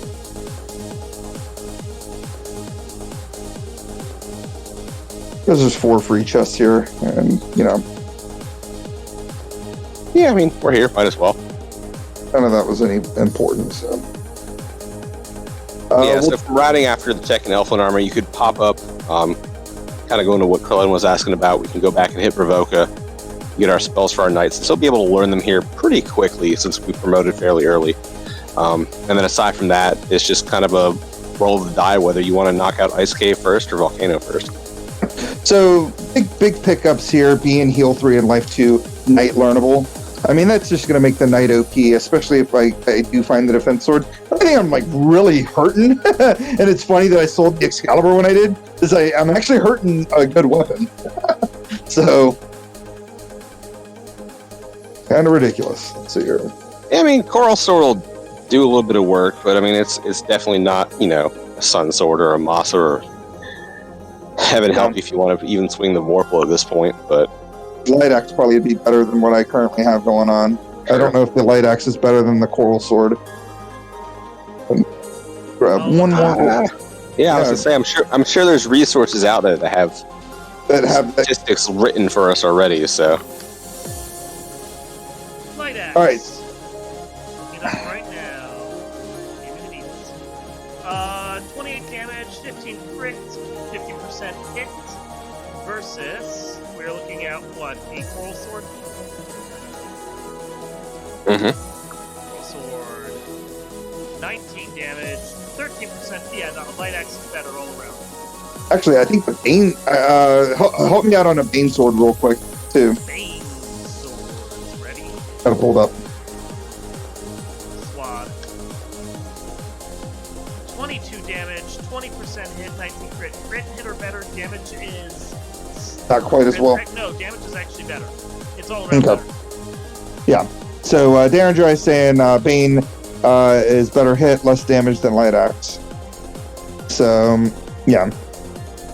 So I'm probably we'll stick with the Bane Sword for now. It's not going to be my in-game weapon, but I've got it. So a couple of things I'm going to do here. I'm going to check obviously chest vent areas, hoping I can find just a better piece of a better sword. We're gonna eventually get the defense sword, so we're not like gonna be hurting for an in-game weapon. I don't want the defense sword as my in-game weapon, but my beggars can't be choosers. Right there.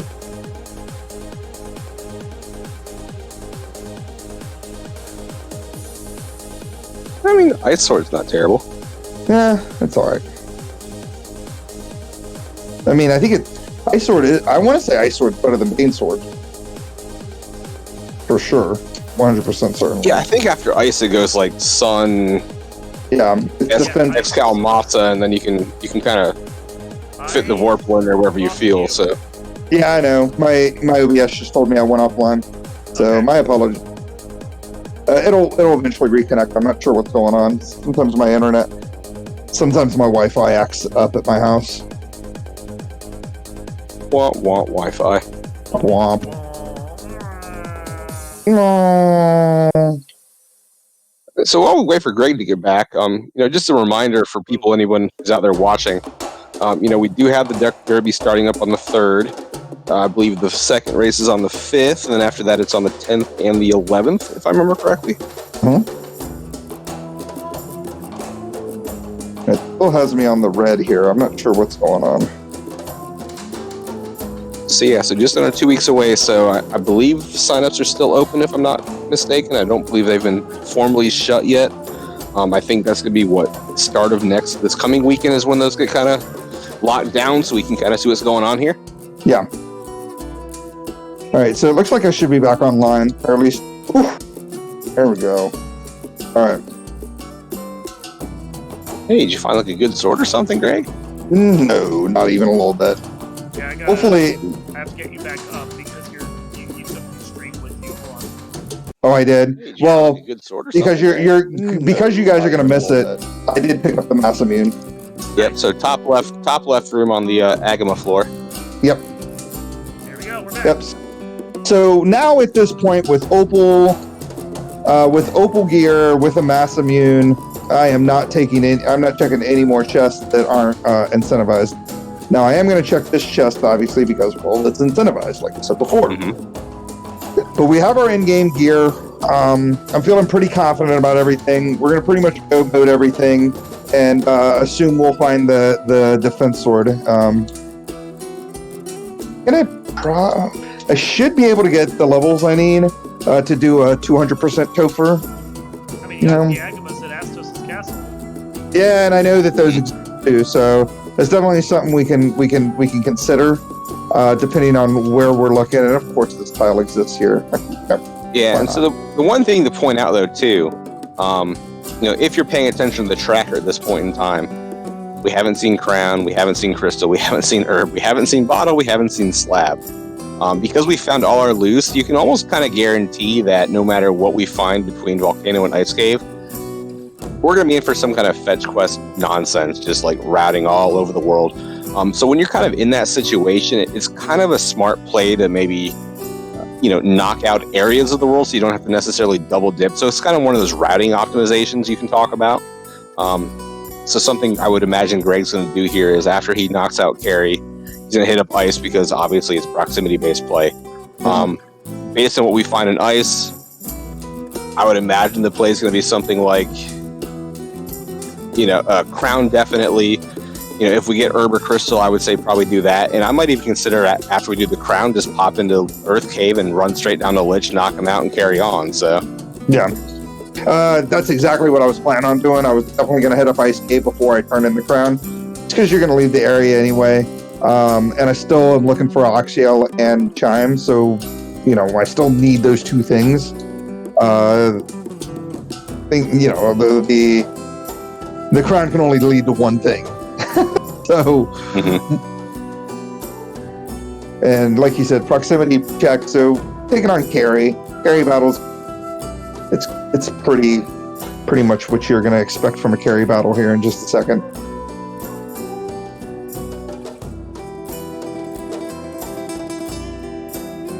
Hi, Carrie.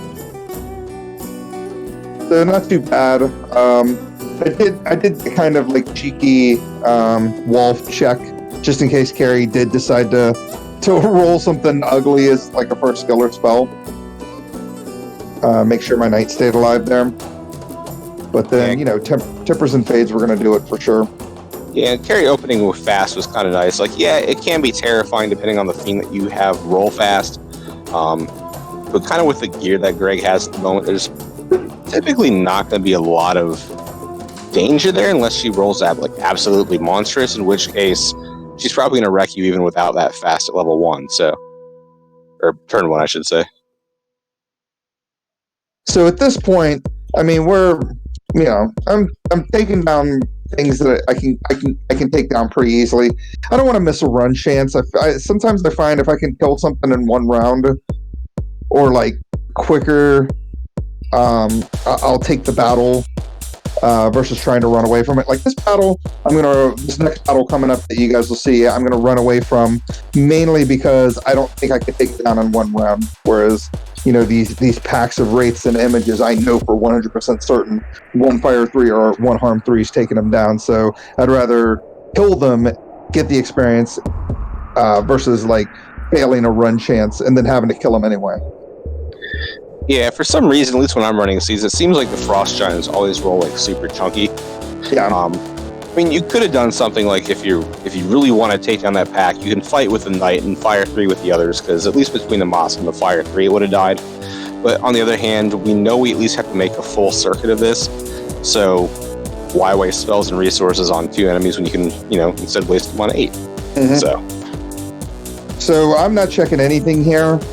I'm pretty much just getting away from this place. This next battle you guys are going to see here is actually one of the battles that Edgeworth really likes a lot. Like, we know that he's one of the enemies in this pack rolled kind of chunky, but it's still going to give pretty decent EXP. Oh, and for those that missed it because you had poison effect, you couldn't hear it. I only did like 2 tiles. Yeah, so like the Nightmares and the Evil Men can be a really nice tile. I think it just sucks in this particular seed because we've already seen Nightmares rolled over like 300 HP.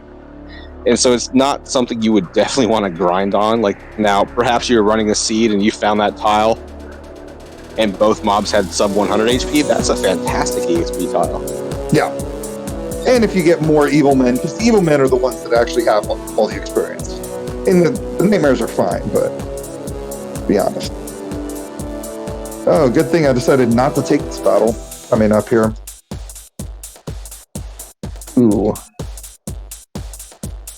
All right, and yeah, Hey, speaking of what, yeah, and you're gonna see a lovely spell out of them. Oh, and of course you get muted through A ribbon, yeah. a ribbon, yeah. All right, and you're gonna see what's in that box.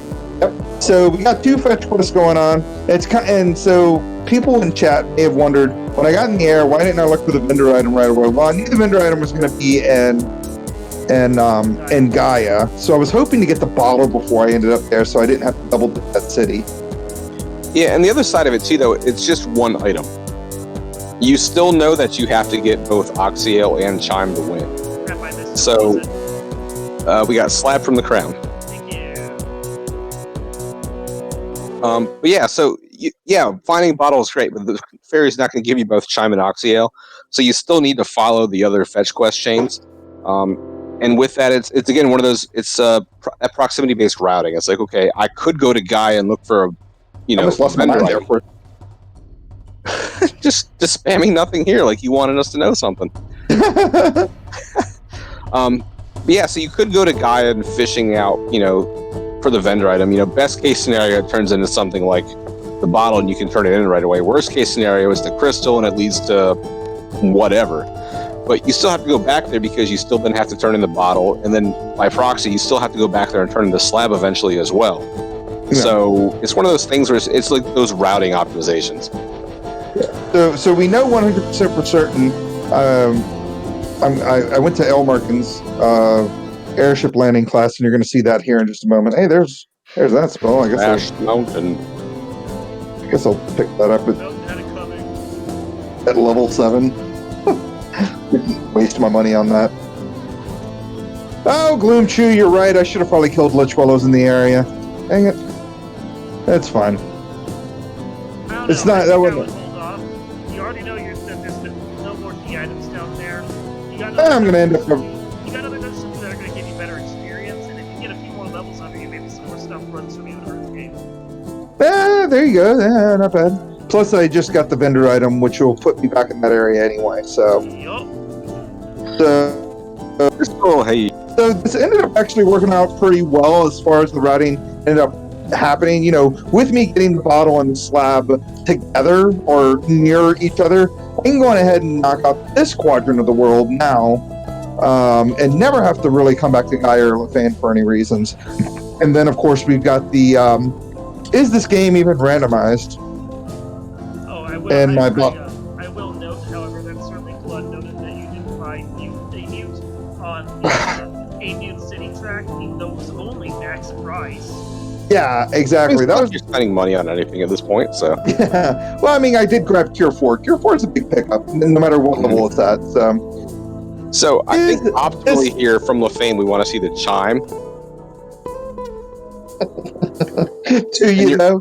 And you're laughing, so it's either going to be like defense or herb. Is this even randomized, as you were saying? Is this game even randomized? Hey, chime. Yeah, so we got this two. is good because we can at least knock out Mirage and Sky while we're here, and then, like Greg was saying a second ago, never have to come back to this part of the world again.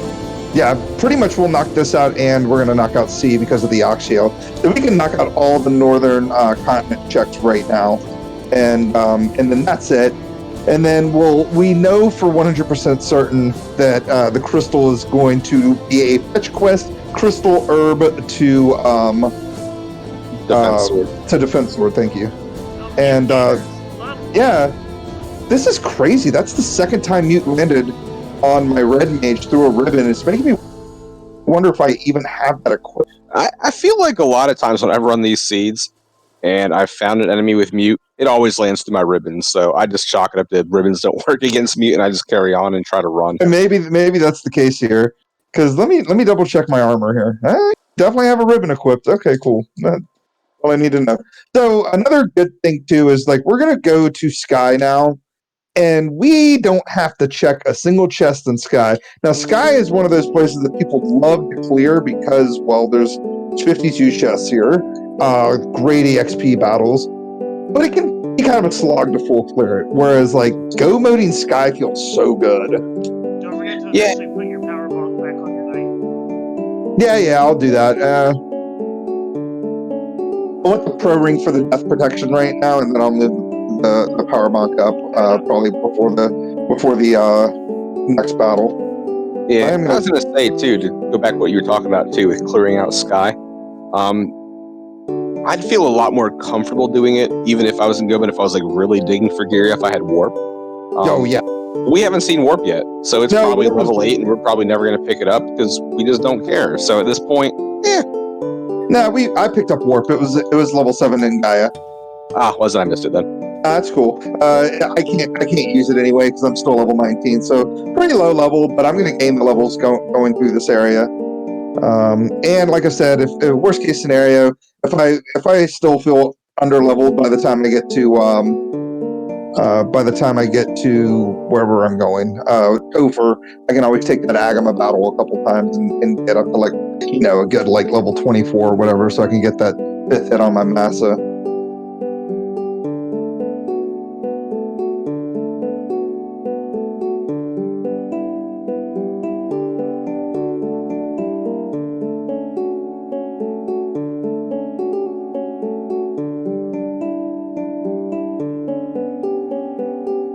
So really not much to talk about here. I chose not to take a battle just then because I figured it was just going to take too long. I wanted to see what the Blue Ds had, and they rolled over 200, and I don't have much resources to have taken one down.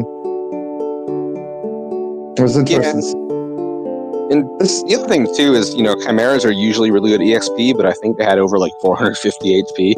Yeah, they were not great. Now this upcoming battle is one I'm definitely going to take because I have a certain spell at a certain slot and should be better than any of the other battles I've seen. I'm going to go with Gurmaduces or Slime. Oh, Arhydra's even better. Mm-hmm. Yeah.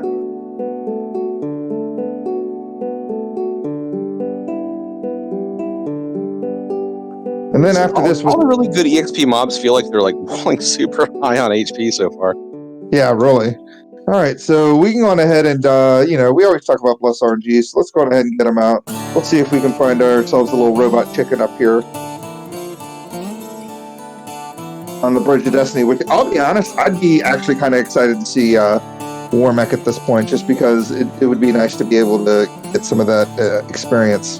Yeah, and just kind of round out your levels too, especially because, like we were just saying, a lot of these high EXP fights down here, they all feel like they've rolled really high, so it's almost like a resource, just almost like a waste.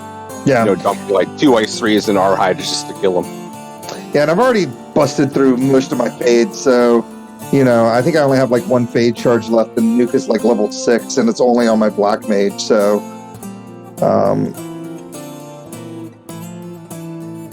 like this battle here, I'm probably going to take, depending this next battle that you see. I'm more than likely taking because of its elemental weakness. So it's not the nachos, it's the metal slimes. Yeah, Fire 3 is a fantastic spell. And they rolled under 99 HP, so that's really awesome. And if all they can do is stare at you, I mean, there's not a lot there. So the thing with the metal slimes is they're great if you have fire. They're terrible if you don't, because if they roll like mid 100s, like I think even Ice 3 and Lit 3, it's only gonna hit them for like 30 or 40 a shot. So if you don't have like Fire 3, Fade, or Nuke, it's probably just best to run at that point. And finally, after so much time, we finally... Actually, there's one spell I'm completely missing right now, and I'm just now realizing it. Just didn't roll into... Yeah. Maybe Invis 2, perhaps? It is Invis 2. And we don't have a white shirt. Huh? Invis 2 is level 6. I think it was blocking your white mage at the time. Oh, was it? Huh, that's crazy. I didn't even remember that at all. Alright, so we don't have Fade. Opening with Quad X is a nice thing to see from Warmac. Yeah, we're gonna do chip damage with you, and we're gonna keep the tipper stacks going. Whew. That was a really, really lucky shot there. Brain going while we... Oh no, I can't keep you alive. Oh. Uh-oh. Roll low. Okay.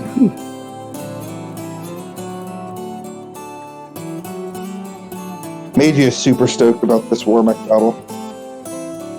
I can't blame him. Warmac's always a good time. So... Oh, not too bad.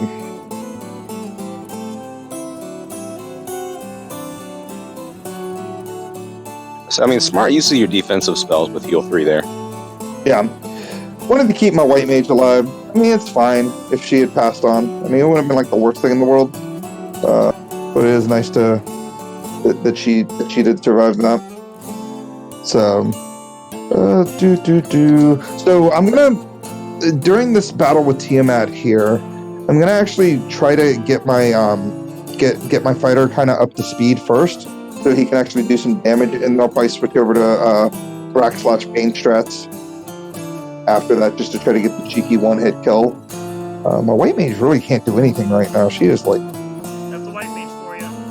I mean, I still like her, but yeah, she is... After you run out of Fade charges, she's not doing much of anything. And without the Invis 2, rough times. Alright. And you don't really have anything else you could do either. God. Spells did not... Like, Black Mage, OP.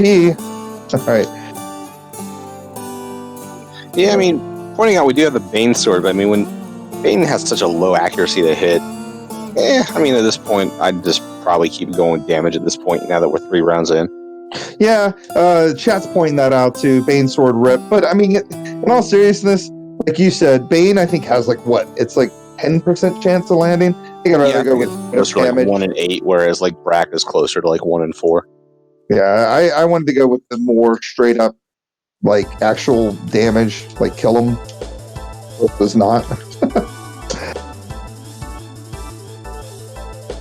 All right, so I imagine we're going to stop in the caravan, maybe stock up a couple more houses, because we've got 2 more dungeons to clear before Topher. We're here. I fully expect Crack to be next on our list of squishy former fiends. Yeah, so good thing about picking up the Warmac battle earlier is that you saw that I got to level 22, so I'm only like 2 levels away from what I consider optimal night party Topher levels. I like to be level 24 because, again, like I said, you get that 5th hit with the Massa. It feels pretty good. Like you have good HP, you're doing good damage. Overall, not bad. I'll probably take a few more battles heading down. This particular battle that I'm in right now that you guys will see soon is a pretty decent EXP battle. Usually isn't too terribly scary.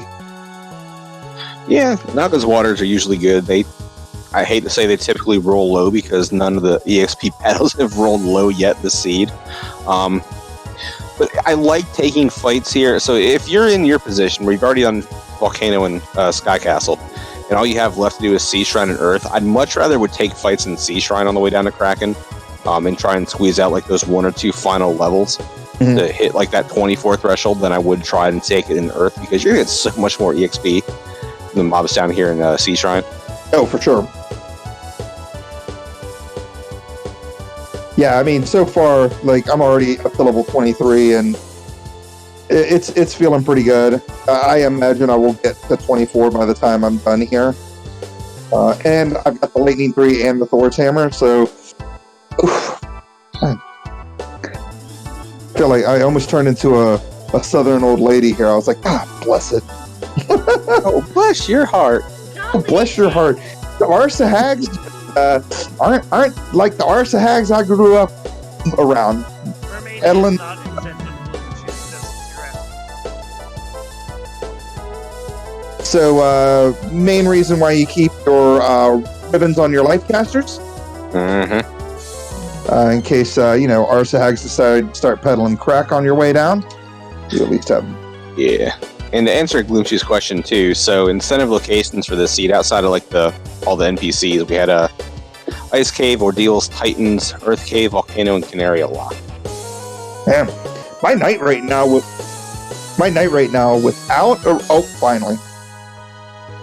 Man, this turn order on this next battle, holy, it's just. You just So gonna let good. all the Arsa Hags sell you crack before you shoot? They're them, just or what? trying, like, they're like, hey, sure you don't want Dude, this? it's fine, Gloomshue, no worries. Sure you don't want this crack. It's a grade A Sea Shrine crack right here. Oh, I'm running out of life charges. So the life 2 shares the same slot as Lit 3.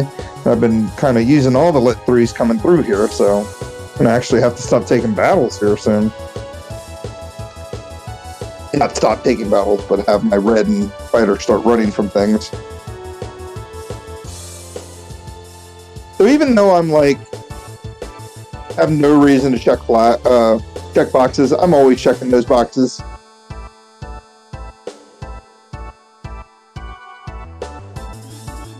Yeah, I mean, they're essentially free. I mean, you literally at least walk directly past the one. Yeah. Could have checked at least the bottom of Sharknado, because that's essentially a free chest as well, but I chose not to. And of course, because I don't want to fight anything else, I am getting ambushed by everything. Thanks a bunch.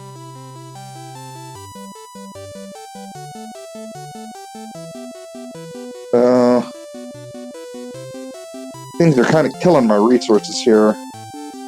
I would prefer to use Heal 3 to do what I'm doing right now, but because I know there's no red sags on this floor, but I still want to keep my life 2 just in case.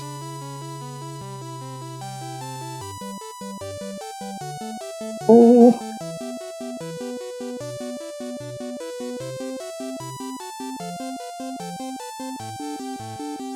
So you'll see like the big difference between using Heal 3 out of combat for healing as opposed to, using a bunch of heal pots. Just so much quicker.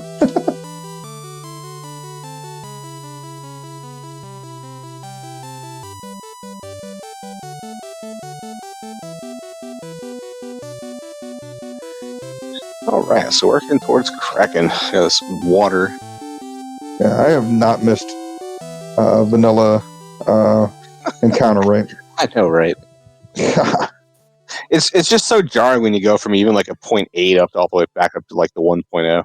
Yeah, and of course, that thing I talked about before where I'm like, well, I'd rather just take the enemies down than miss the run chance, and of course I missed the run chance. So this battle, I'm going to actually move some people around for it, because Kraken has a tendency to want to punch really hard. Mm-hmm. And since I know my white mage really isn't doing anything outside of, wall casts and stuff like that, I'm going to put her in the front slot to take the punch to the face. I'm going to go ahead and fast up the wrong character. It's no big deal. Yeah, it's just tradition at this point. After the Kraken fight, are you gonna check on rack white magic for Invis 2? Yeah, probably gonna have to, since Dark Moon 100% certain says it's there. Yeah, I mean, it's either here, it's level 8.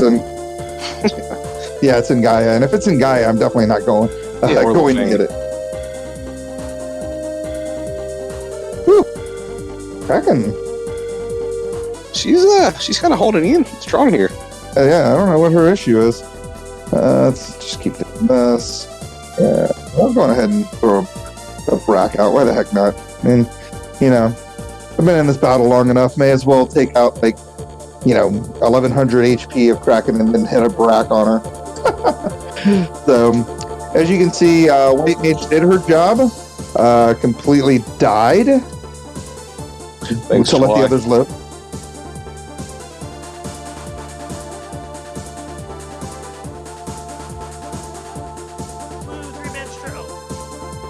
Yeah. I know, I probably should have kept White Mage down, to be perfectly honest. Oh, that's right. Danny's saying that Invis 2 is in Crescent Lake. Why didn't I pick that up? Level 6. Why did I not pick Invis 2 up? Oh, slot 4. When I was in Crescent. Like, oh, I guess I just didn't have the money. Or maybe I just, like, completely glazed over it. You just can't even with me. Alright, so we're going to head over to Crescent, like I said, because Invis 2 is kind of a big deal since we don't have the white shirt. We are going to do the crystal turn in, so we can get our defense sword. Yeah, there it is, Invis 2 just hanging out. Not even that much money. Not sure why I didn't pick it up while I was here earlier. Whatever, man. Yeah, it's alright. We just glossed over it is all. Yeah, so... Thank you. I appreciate that. But, hey, one thing I will say is it's the only city besides Melman that I didn't have to double dip. Or that because of the whole... Yeah, that I double dipped. Because I didn't double dip I guess that's not necessarily true. I did double dip Provoke it, but I kind of had to. And we know that this herb is going to lead to the defense sword. It's the only fetch quest left in the game.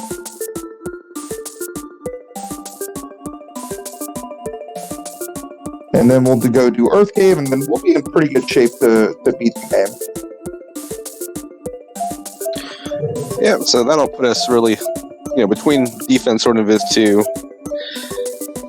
With the scaling, it shouldn't be a problem, but it's better to be over-prepared than under-prepared and, wipe, really deep into Topher and see the match to your opponent. Yeah. Yeah, wiping in Topher's pretty much one of the worst things that can happen. Just because, it's just such a long dungeon. Like, if you take a deep wipe in Topher, I mean, you're losing, what? Even if it's a fast Topher, you could lose up to 6 to 10 minutes, depending on how fast you're getting through it. Yeah, and if it's just like a careless oversight, it just, when you're having that post-race retrospective, it just, feels bad. Just like, oh, why did I do that? Yeah. So, but, I mean, all of that,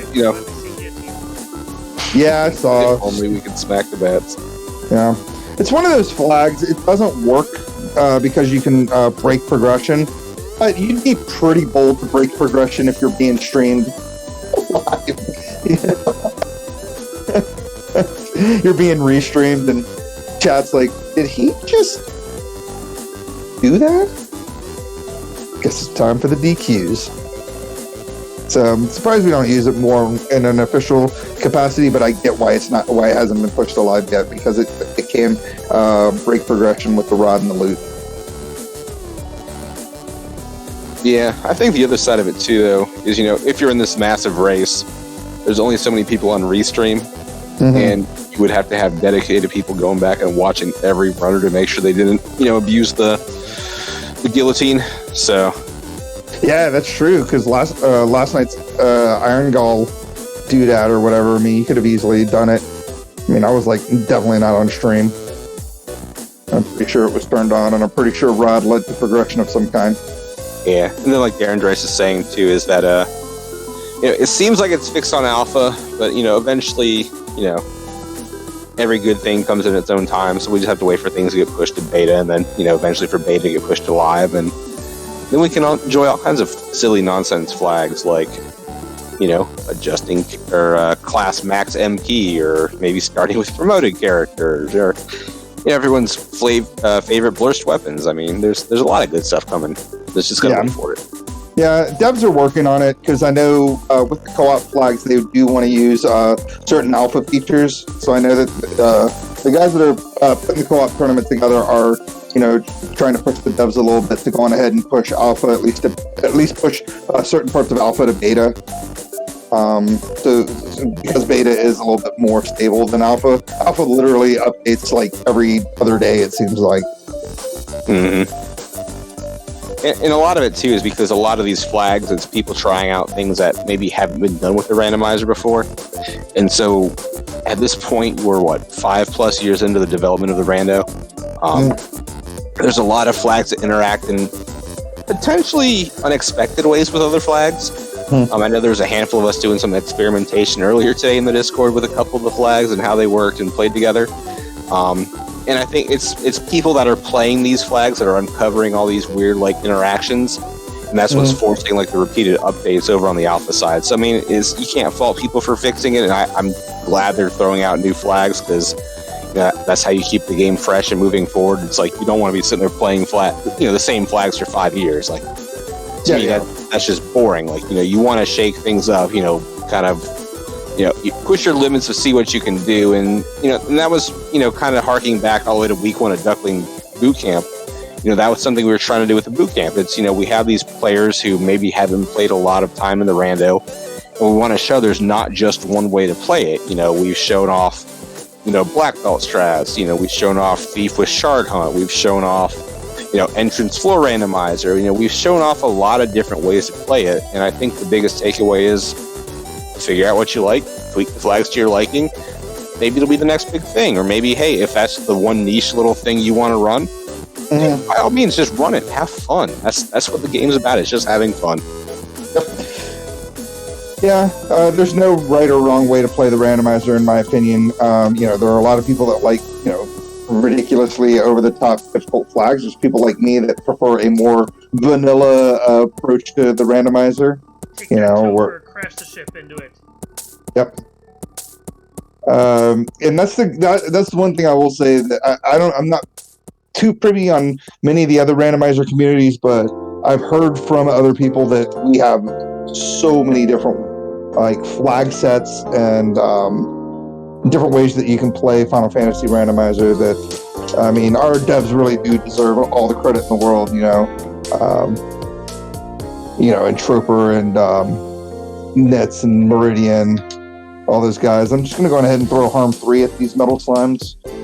Yeah, I think we're at the point now where we've even probably surpassed Final Fantasy 4 free enterprise for just number of things you can do and ways you can do it and so forth. Goals to play, trade tools to add on, all of that kind of stuff. A lot of them, a lot of the randomizers, you get 1 or 2 different types of flag sets, and it's just there, and you just kind of play.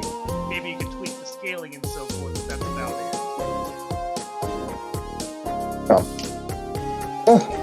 That was 1. I got the Final Fantasy Randomizer special on that last battle. And of course, it was my White Mage that ran away. The White Mage never runs away.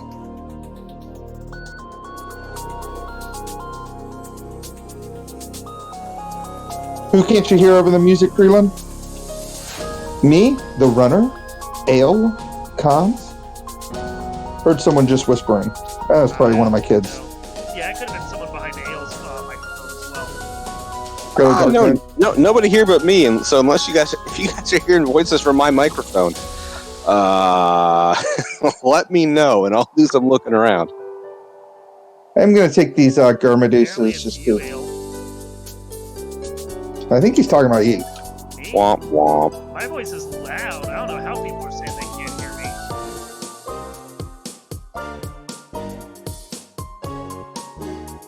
So what's my time looking like right now since I don't have a timer going? 1:32:46. That's not terrible. All right, so I unmuted the Randomania stream. I didn't hear myself yet. Let me do that real quick, though. No, me and Greg are loud. It's just Darkmoon, you're low compared to the music you got going on. Maybe. deafen people. That's fine. Yeah, you can always deafen me. I probably talk too much anyway. No, Yeah, I mean, that's I all just usually people complain that my voice is too loud on these things, so I had myself tweaked down. That's fine. It's all good. Let's see. Yeah, so Lich 2, doing Lich 2 things. Let's Not do really get. red. Yeah, gonna get very little respect here. Yeah, no trouble, Krellin. Thanks for bringing it to our attention. You know, when we're doing this, we're sitting in Discord. We're not watching the restream, listening to ourselves, unfortunately, and we all sound the same level in the Discord. So Yeah, I mean, I look at the levels for stuff while it's going on, but it doesn't seem bad on my end. But you know, it is what it is.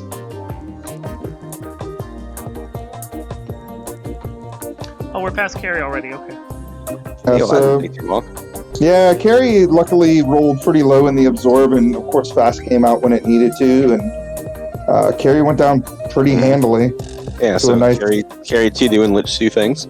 Yeah, pretty much. You hate to see unrunnable anythings during Topher. They always show up on like the water floor, the air floor, and it's always like either a step before or a step after a fiend, and you get cheeky and forget to heal, and you're just like, I just wiped. Yeah, actually that happened to me last night. I barely killed Kraken, that horrible Kraken 2, and then ran into an unrunnable water fight, and they just plinked down my I was gonna say, this unrunnable water fight looks really familiar. It's kind of giving me nightmares. It was literally like right before the step. But then I saw the Nightmares were on a different floor. I saw what Chaos was holding in that particular race, so I didn't really miss much. I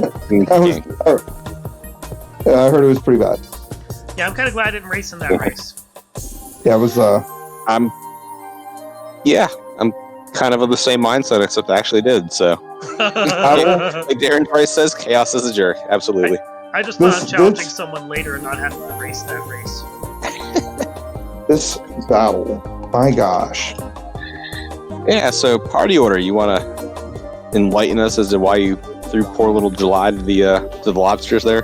Well, you know, I wanted to make sure that she was up front for this battle coming up, and not so much for the battle that I was just stuck in. He's finally committing to 3-man strats a little too late. No, look at that turn order. It's everything I want to see. I mean, now that we got the knight with a life too, you know, we don't really need the white mage anymore. We don't need the white mage at all. No. White mage is doing stuff. She still got Invis too. Get out of here, white mage. We did pretty good damage on that first hit, and my black mage was able to do black mage things.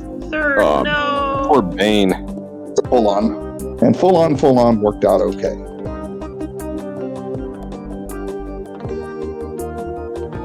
Uh-oh. Lost you again. You lost me again? Lost you again. I know. See temper flying. It's a very sparkly temper. Yeah, I see that. Yeah, I just got the notification that I'm dropped again. I'm sorry, guys. Wi-Fi doing Wi-Fi things. Yeah, it's...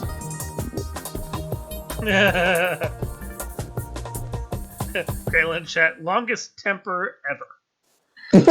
True story about temper. Every frame that it's on your screen, it adds incremental damage. So by being frozen on Greg's screen forever, he just literally melts Kraken into a fine speck. Yeah, well, I should be back online now. Give me a sec. I gotta restart it. And then remute you. Get him. As well.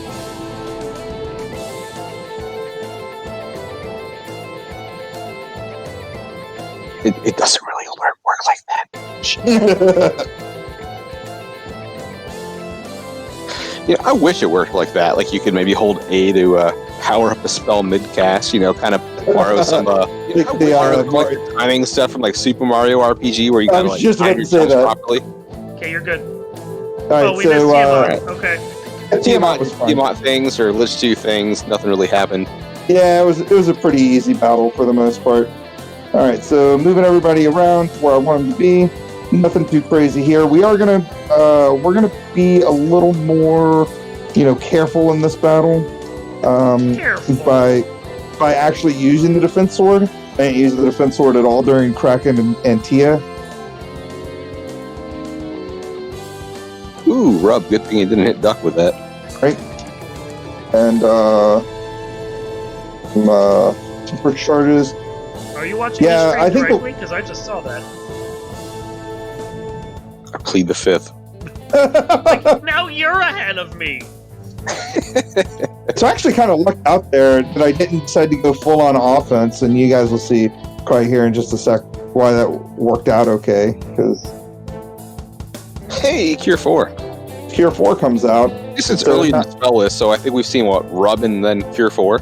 Yeah. So luckily now, none of the damage that I could have potentially done, it's not negated or anything. So I mean, when you're And- chunking him for, well, this ice are doing 63, but, everything at this point is just adding up to that final HP value. Oh, 1500, that'll do it. yeah. Looks like Chaos did roll on the higher side of the 200%. So we know that because it's 50 to 200%, the Chaos can roll as high as 4,000 HP. And as of right now, we know Force 22, well, let's call it 2400 at this point. I'm assuming the next hit will do it because I did 1,500 on that one, and then that last one was like 600. So with more temper stacks added, I can't imagine this is going to, Chaos is long for this world. Let's see, so healing up just in case something shiesty happens, like maybe a nuke, because I think Here 3 we of our go. 4 in nuke range, and yeah, there he goes. Duck doing duck things. Just under 140. Yeah, it's not too bad. For this particular flag set, that's not too bad. I'm sure that, some of the better players would have probably put up a little bit better times, would have routed some things a little smoother than I did. I think that it worked out okay. I don't think anybody was going to do Marsh before checking any of the incentives that I checked. So, Ruby being down there, doing ordeals or doing the waterfall first and hitting the key and then routing in key checks and finding the second loose in the key locations was actually really nice. And everything else from that point on, I felt like I did pretty smooth, like getting all my fetch quests out of the way, routing parts of the world together so that I wasn't double dipping certain areas. It was just the early game was kind of a slog a little bit, just because the loose was down in Marsh Cave and it was, required progression. Yeah, I'd agree with all that. Yeah, but, it is what it is. That's the thing about the randomizer. You got a 50-50 on things. I could have easily done, Ice Cave and Volcano, and it would have been a total bust, as we saw, because it led to Slab and Bottle. And if you go back and watch, that was the call I said we should make at one point in time, and clearly wasn't the right call. So again, even you have people who can look at it from a non-runner perspective, and it's just, hey, the seed might take you one way one time, it might take you a different way in the same flag set another time. So there's really no right answer any given time. It's weigh your options and hope your gamble's the right one. Yeah. And that's what I really do kind of like about the randomizer. Even with 2 loose or even with 0 loose items. I mean, we saw it in the Lich low limit table flags. I mean, there are no loose items in those, yet you still find times where you're making 50-50 gambles, hoping that progression is either, in Ice Cave or Volcano versus progression being in Sea Shrine, Waterfall, or Ordeals. And it just is what it is. And, try not to, if you're in a situation like that where you last location the floater or you last location the key, which leads to the floater, that you're not beating yourself up over it because you think you played bad. You didn't play bad. You just gambled the wrong way. There's no right or wrong way as far as, what you decided to do there. It's just the seed had it out for you or whatever. But I don't really have anything else to say, man. This is the last week of the boot camp. I'm pretty sure we're done with Duckling reveals for the time being. I'll have to talk to my people about that and see what we plan to do. But we'll have our Duckling seed up tomorrow sometime. That will be a seed with this flag set. And then after that, we'll obviously be previewing our Duckling Derby flags for the next few weeks after that. And then after that, I'll probably do a couple of easy mode like co-op flags and stuff like that, just to head up to co-op tournament. But I don't really have anything else. I mean, co-op tournament starts right after Duckling Derby. Not right after. I think a week after Duckling Derby ends. I want to say it starts on the 20th. I have to look it up. Like about a month from now.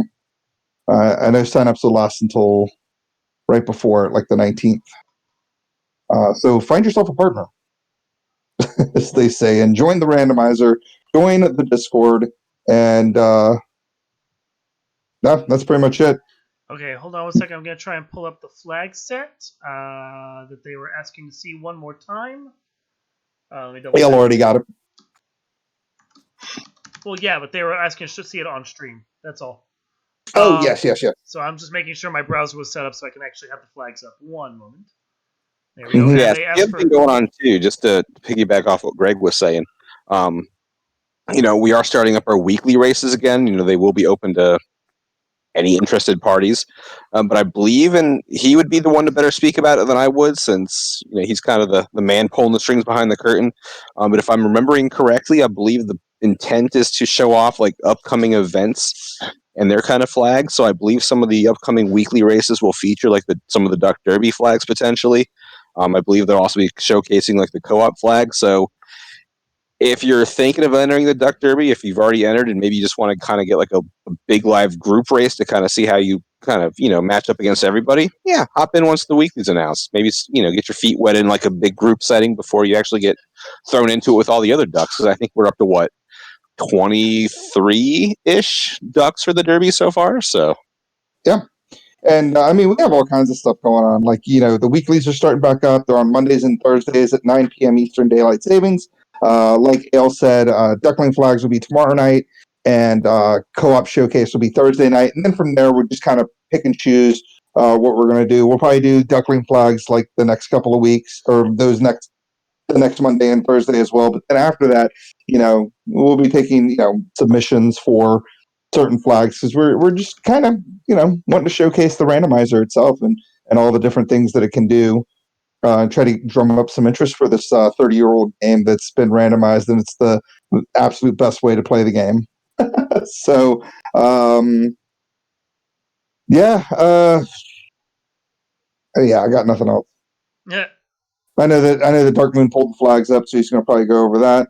I just showed them for a little while, and then I took them back down. But yeah, there was one other thing I was going to talk about, but of course I'm totally blanking on it now because we have just so much going on. I mean, we even have social media accounts. I know that we've got the Twitter and the Instagram and all that stuff. Yep. Follow those things. Final we Fantasy got YouTube Randomizer. going too, thanks to Dangwoo.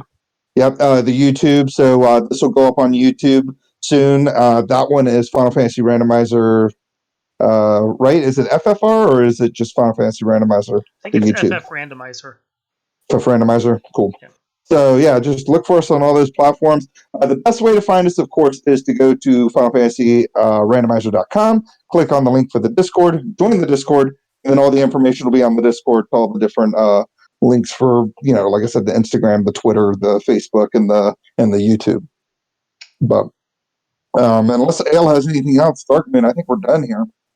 Yeah, I mean, I got nothing. I think we've pretty much wrapped it up. Just like Greg said, this week 8 Duck Seed goes live sometime tomorrow morning. Past that, we've got just a little bit over a week and a half before the Duck Derby starts. So if you want in, there's still a little bit of time to get your name thrown in the hat and get some competition going. So it should be a lot of fun coming up. Yep. Cool. And with that, we're going to wrap it up. We want to thank everyone for watching and coming out tonight. Hope you guys are going to make it out for the Duckling Derby. We will be doing a Duckling Derby showcase race tomorrow, so please come along and enjoy that one as well. Hope to see you racing in that if you are at all interested. And with that, from Gregory Puff, Ale Markin, and myself, Darkmoon EX, and the Final Fantasy Randomizer community, which you can find at FinalFantasyRandomizer.com, we thank you for watching, and we will hopefully see you again soon.